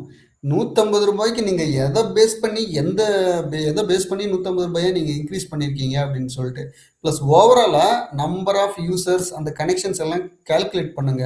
மந்த்லி வந்து எவ்வளவு ரெவென்யூ ஜென்ரேட் ஆகுது அப்படின்னு சொல்லிட்டு அந்த ரெவென்யூ வந்து இதன் மூலம்தான் பயன்படுத்தலாமா, இல்ல பள்ளிக்கூடத்துக்காக அந்த பணத்தை பயன்படுத்துறாங்க, இல்ல வந்து தார் சாலை போடுறதுக்காக பயன்படுத்துறாங்க, இல்ல சிமெண்ட் ரோடு போடுறதுக்காக பயன்படுத்துறாங்க, இல்ல லைப்ரரி மெயின்டெனன்ஸ்க்காக பயன்படுத்துறாங்க, இல்ல கான்ட்ராக்ட் லேபர்ஸ்க்கு சேலரி கொடுக்கறதுக்காக பயன்படுத்துறாங்களா அப்படின்றதெல்லாம் மானிட்டர் பண்ணுங்க. ஆப்போசிட் சைட்ல இவங்க கலெக்ஷன் பண்றதை நான் தப்புன்னு சொல்லல. பட் அந்த அமௌண்ட் வந்து ப்ராப்பராக யூட்டிலைஸ் ஆகுதா அப்படின்றதையும் பார்க்கணும். பட் பேரலல் ஆப்ஷன்ஸ் கவர்மெண்ட்ல இருக்கு. நீங்க வந்து ஜல்ஜீவன்ல தான் வாங்கணும்னு அவசியமே கிடையாது. நான் சொன்ன மாதிரி நீங்க 20,000 ரூபாய்க்குன்னா 2 டேங்க் வாங்கி மழை தண்ணி வரும்போது நீங்களே சேமிச்சு வச்சு அதை ஃபைன் டியூன் பண்ணிக்கலாம். ஒரு வருஷத்துக்கு தேவையில் யூஸ் பண்ணிக்கிற மாதிரி நீங்க டிசைன் பண்ணிக்கலாம். ஸோ இது வந்து ஒரு ஆப்ஷன் தான் சொல்றேன். பட் ஸ்டில் உங்களுக்கு தண்ணி தேவை அப்படின்னு சொல்லும்போது நியாயமான கட்டணத்தை செலுத்தி அந்த மாமன்றம் எதன் அடிப்படையில் இருக்குது அப்படின்னு சொல்லி நம்ம கேட்கணும். ஒரு 10 பேர் சேர்ந்து இந்த மாதிரி நீங்க போடுங்க எல்லாம் பேசி வச்சு சார்ஜ் வாங்கினாங்கன்னா என்ன பண்ண முடியும் நம்மளால?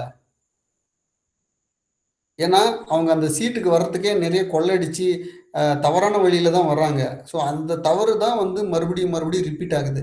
ஸோ அது நடக்காம இருக்கிறதுக்கான முயற்சிகளை நாம கண்டிப்பா கேள்வி கேட்கணும்.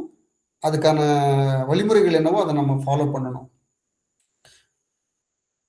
ஓகே, நான் முடிந்த அளவுக்கு எல்லாருடைய கேள்விகளுக்கும் பதில் சொல்லியிருக்கேன்னு நினைக்கிறேன். நம்ம இதோட இந்த கூட்டத்தை முடிச்சுக்கலாம். யாராவது 2 பேர் மட்டும் ஃபீட்பேக் சொல்லுங்க. இன்னைக்கு ஓவரால் டிஸ்கஷன் எப்படி இருந்துச்சு, அடுத்து என்ன செய்யலாம் அடுத்த வாரம் அப்படின்னு சொல்றதையும் இருந்தா தகவல் தெரிவிக்கலாம். ராஜு சார் சொல்லுங்க. பிரேம்குமார் சார், இது ரொம்ப யூஸ்ஃபுல்லா இருந்தது. இந்த டிஸ்கஷன்ல வந்து நிறைய விஷயம் நான் கத்துக்கிட்டேன், தெரிஞ்சுக்கிட்டேன். இது நம்மளோட ரைட்ஸ் என்னன்னு நல்லா தெரிஞ்சுக்கிச்சு. வார வாரம் மீட்டிங் நடக்கிறோம்னா இந்த மாதிரி ஒரு யூஸ்ஃபுல்லான ஒரு டிஸ்கஷன் இருந்ததுன்னா ரொம்ப யூஸ்ஃபுல்லா இருக்கும். சரி சார், அதுக்காக நீங்க என்ன செய்வீங்க? என்னோட எக்ஸ்பீரியன்ஸுக்கு நானும் என்னோட நாலேஜை நான் ஷேர் பண்ண ரெடியா இருக்கேன். இல்லை, நீங்கள் ஷேர் பண்ணால் மட்டும் பத்தாது. நீங்கள் ஷேர் பண்ணான்னு சொல்கிறதுக்கு உங்களுக்கு வாழ்த்துக்கள். 2வது, நீங்கள் எந்த ஏரியாவில் எக்ஸ்பர்ட் அப்படின்னு சொல்கிறதையும் தயவு செஞ்சு எனக்கு மெசேஜாக போடுங்க. அதை தொடர்ந்து நிறைய பேருக்கு இந்த கான்வர்சேஷன்ஸு, இந்த மீட்டிங்ஸு, நம்மளுடைய ஃபேஸ்புக் லிங்க்ஸு, யூடியூப் லிங்க்ஸு இது எல்லாத்தையும் ஷேர் பண்ணுங்க. ஒரு சோசியல் காசுக்காக மற்றவர்களும் இதே மாதிரி பயனடையட்டும் அப்படின்றது என்னுடைய ஒரு ரெக்வஸ்ட் சார். கண்டிப்பாக நம்புறேன் சார். ஓகே, மகிழ்ச்சி. தொடர்ந்து வாங்க, இணைப்பில் இருங்க. வேற யாராவது கருத்து சொல்ல விரும்புறீங்களா? அன்மியூட் பண்ணிட்டு பேசலாம். சார் வணக்கம் சார், நான் அருண்குமார் சார், கோயம்புத்தூர் வடக்கு. சொல்லுங்க சார். சார், நான் அந்த நம்ம வீடியோஸ் எல்லாமே பார்த்தீங்கன்னா 1.5 மணி நேரம் 1 மணி நேரம் லாங் இருக்கும். ஒரு ஷார்ட் வீடியோ போட சொல்லி கேட்டுதான் லாஸ்ட் டைம். என்ன டாபிக்ல உங்களுக்கு வேணும்னு சொல்லுங்க சார். நம்ம சார் ஒன்றும் இல்லைங்க சார், ஆன்லைன் ஆர்டின்னு சொல்றோம். அது எடுத்தோன்னா 1.5 மணி நேரம் 2 மணி நேரம் வீடியோ இருக்குது. குளோபல் ஃபோன்ல நம்ம சௌடமுத்து ஐயா பேசுனது இருக்குது. இல்ல சார், அது ஏற்கனவே நம்ம இது என்கிட்ட என் குரூப்ல போடுறதுக்காக நான் போட்டோம்னா 2 மணி நேரம் எப்படி பாக்குறதுங்கிறாங்க. இல்ல சார், நான் எப்படி ஓபன் பண்றது? அருண்குமார் சார், இது ஏற்கனவே 2-3 பேர் சொல்லிட்டாங்க. இருந்தாலும் நான் சொல்றேன், எங்களுக்கு கொஞ்சம் டைம் கான்ஸ்டன்ட் இருக்கிறதுனால அந்த ஷார்ட்ஸ் கிரியேட் பண்ண முடியல. பட் வரும் வாரங்கள்ல அதுக்கான ஏற்பாடுகளை செஞ்சிடும் சார். சௌபாரத் கூட என்கிட்ட 2-3 வாட்டி கேட்டாரு. நேரமின்மை காரணமாக அது அப்படி போயிட்டு இருக்கு. பட் கண்டிப்பா வரும் நாட்களில் அந்த இதை வந்து நாங்க முடிச்சிடறோம் சார். இல்லைங்க சரி, நம்ம பேச 1 மணி நேரம் 1.5 மணி நேரம் நம்ம டிஸ்கஸ் பண்றோங்க சார். அந்த கான்வர்சேஷன் முக்கியமான டாபிக்கா தான் இருக்குதுங்க. அதையே எடிட் பண்ணி விட்டு விட்டாவும் கூட போடலாங்க. இப்போ ஒரு வீடியோ இந்த வாரம் பூரா 7 நாள் 6 நாள் இதுவே யூஸ் பண்ணல, கட் பண்ணி. ஏன்னா அது வந்து என்ன ரீச் மக்கள் வந்து பாத்தீங்கன்னா தள்ளிட்டு போயிட்டே இருக்கிறாங்க. 2 நிமிஷம் 1 நிமிஷம் வீடியோ தான் பார்க்க விரும்புறாங்க. இல்ல இது உண்மைதான் சார். இந்த வீடியோ எடிட்டிங் இது வந்து டைம் நிறைய கன்சியூம் ஆகுது. ப்ளஸ் நம்மளுடைய எஃபோர்ட் டைம்ல தான் இந்த மாதிரி பண்றோம். பட் அதுல ஒரு சில சேலஞ்சஸும் இருக்குது. அதனாலதான் இது டிலே ஆகுது. பட் கண்டிப்பா அதுக்கான வரும் நாட்கள்ல அதுக்கான நடவடிக்கை நம்ம எடுப்போம் சார். யாராவது வீடியோ எடிட்டர்ஸ் ஃப்ரீயா செஞ்சு தரத்துக்கு ரெடியா இருந்தீங்கன்னா கூட சொல்லுங்க. உங்களுக்கு நாங்கள் கண்டென்ட் தர தயாரா இருக்கோம். பட் ஃப்ரீ ஆஃப் காஸ்ட்ல தான் செய்யணும். கண்டிஷனை முன்னாடியே சொல்லிடுறோம். அப்படி யாராவது உங்களுக்கு தெரிஞ்ச எடிட்டர் செஞ்சு தரத்துக்கு ரெடியா இருக்காங்கன்னா சொல்லுங்க, கண்டென்ட் தரோம், நம்ம செய்யலாம். ஏன்னா இங்க இருக்கிற எல்லாருமே ஆக்குப்பைடு தான். பட் ஸ்டில் நம்ம சொசைட்டி மேல இருக்கிற ஒரு சமூக நல்ல கண்ணோட்டத்துக்காக நம்ம இதை தொடர்ந்து செய்யறோம். ஓகேங்களா ஹபீபையா, நீங்க மறுபடியும் ஹேண்ட் ரைஸ் பண்ணிருக்கீங்க, சொல்ல விரும்புறீங்க? ஐயா இல்லைங்க, பண்ணதாங்கய்யா, இதை எடுத்துட்றேங்க. மகிழ்ச்சி. ஐயா வேற யாராவது இன்னும் பங்கேற்பு விரும்புறீங்க, வந்து டீமோட இணைந்து செயல்பட விரும்புறீங்களா? வாங்க, வந்து எல்லாருமே முன் கொண்டு போலாம். ஆமா, கண்டிப்பாங்க. ஒவ்வொருத்தருமே நான் இன்னொரு ஒவ்வொருத்தரும் முடிஞ்ச அளவுக்கு பங்களிப்பு, உங்களோட ஒர்க்கு, உங்களோட டைம் ஸ்பெண்ட் பண்ணி ஒரு எடிட்டிங்கோ இமேஜ் கிரியேஷனோ இந்த மாதிரி உங்களுக்கு என்ன பண்ண முடியுமோ அதை ஹெல்ப் பண்ணுங்க. கண்டிப்பா. ஸோ உங்க ஏரியால, உங்க பஞ்சாயத்து அளவுல, உங்க வார்டு அளவுல, உங்க கிராம சபை அளவுல தயவு செஞ்சு யாரெல்லாம் சமூக கண்ணோட்டத்தோட இருக்காங்களோ அவங்க எல்லாரும் இந்த மீட்டிங் கொண்டு வாங்க. ஜஸ்ட் ஒரு ஷேர் பண்ணுங்க, லிசன் பண்ண சொல்லுங்க. நம்ம பாஸ்ட் டிஸ்கஷன்ஸ் நிறைய இருக்கு, நம்ம நிறைய டாபிக்ஸ் இருக்கோம், நிறைய புது டாபிக்ஸ் எல்லாம் கவர் பண்ணியிருக்கோம். யார் எந்த சந்தேகம் கேட்டாலும் நம்ம அதுக்கு பதில் சொல்றோம். இது எல்லாத்தையுமே நம்ம ஒரு சமூக கண்ணோட்டத்துக்காக தான் செய்கிறோம். எவ்வளோ அக்கறையாக நீங்கள் இந்த 1 மணி நேரம் எக்ஸ்டெண்ட் ஆனாலும் நீங்கள் இந்த மீட்டிங்கை கண்டினியூ பண்ணுறீங்களோ அதே நோக்கத்தோட அடுத்த நாள் காலையில் நம்ம நேற்று ஒரு புது தகவல் நம்ம தெரிஞ்சுக்கிட்டோம், நம்மள மாதிரியே மற்றவங்களும் இந்த தகவலை தெரிஞ்சுக்கிட்டோம் அப்படின்ட்டு உங்கள் ஃபோனில் இருக்கிற எல்லா ஃப்ரெண்ட்ஸ் அண்ட் ஃபேமிலி ரிலேட்டிவ்ஸ் எல்லாருக்குமே இதை ஷேர் பண்ணுங்க. ஜஸ்ட் ஒரு ஷேர் தட்டி விடுங்க. விருப்பம் இருக்கிறவங்க பார்க்கட்டும். இயற்கை வந்து யாருக்கெல்லாம் இது போய் சேரணும்னு இருக்குதோ அவங்களுக்கு கண்டிப்பாக போய் சேரும். நம்மளோட வெப்சைட்ல வந்து என்ரோல்மெண்ட்டுக்கு சொல்லுங்க. ஒரு சிலர் நிறைய பேருக்கு இந்த மாதிரி வாய்ப்புகளே தெரியல, நம்ம இந்த மாதிரி செய்யறோம் அப்படின்னு சொல்றது. அது கொண்டு சேர்க்க வேண்டியது இங்க இருக்கிற உறுப்பினர்களோட தான். இப்ப நான் வந்து சிவா வந்து அதிகமா பேசுறதுனாலயோ நிறைய மீட்டிங்ஸ் எடுக்கிறதுனாலயோ அது ரீச் ஆகுமா அப்படின்றது ஒரு பட்சம் தான். பட் மீதி இருக்கிற எல்லாரும் சேர்ந்து நீங்க ஒரு ஓசை எழுப்புனீங்கன்னா அது ஒரு சிறுதுளி பெருவெள்ளம் தான் என்னை பொறுத்த வரைக்கும். ஓகே, இன்னைக்கு டாபிக்ல வேற யாராவது கருத்து சொல்ல விரும்புறீங்களா? ஐயா அடுத்து ஏரியா சபை வருதுங்கய்யா, அதுக்கு தகுந்த மாதிரி நம்ம முன்னாடியே ஏற்பாடு பண்ணிக்கிட்டோம்னா கொஞ்சம் இதா இருக்குங்க. சரி, நீங்க ஒரு ஏரியா சபை வந்து சரி சிமிலர் இதுதான், பட் நீங்க முன்கூட்டியே சொல்லுங்க. ஏரியா சபைக்கு டைம் இருக்கான்னு பார்ப்போம். டைம் இருந்துச்சுன்னா நான் கண்டிப்பா அதுக்கான இது எடுக்க ஆரம்பிக்கிறேன் சார். சரிங்க சார். ஓகே, ஓகேங்களா? மகிழ்ச்சி. ஸோ கலந்து கொண்ட அனைவருக்கும் இரவு வணக்கங்கள். மாண்புமிகு மக்கள் குழுவின் சார்பாக இந்த கலந்துரையாடலில் கலந்து கொண்டு சிறப்பித்த அனைவருக்கும் சிரம் தாழ்ந்த வாழ்த்துக்களும் மகிழ்ச்சிகளும். மீண்டும் ஒரு தலைப்பில் அடுத்த வாரம் சந்திப்போம். உங்களிடமிருந்து விடை பெறுவது சிவா கிருஷ்ணன். நன்றி, இரவு வணக்கங்கள். இரவு வணக்கங்கள். நன்றி. எவ்வளவு பணி சுமை இருந்தாலும் இடையில வந்து இவ்வளவு உங்களுக்கு மக்களுக்காக டைம் ஸ்பெண்ட் பண்ணி மீட்டிங் எடுக்கிறவங்களுக்கு ரொம்ப நன்றி. பல்வேறு பங்களிப்பு வழங்கிட்டு இருக்கிறீங்க. அனைவருக்கும் இரவு வணக்கம். மகிழ்ச்சி மகிழ்ச்சி மகிழ்ச்சி. ரொம்ப நன்றிங்க ஐயா. தெளிவான விளக்கம் கொடுத்த முன்னோடி வழிகாட்டி பயணித்துறை ஐயாவுக்கு ரொம்ப நன்றிங்க ஐயா.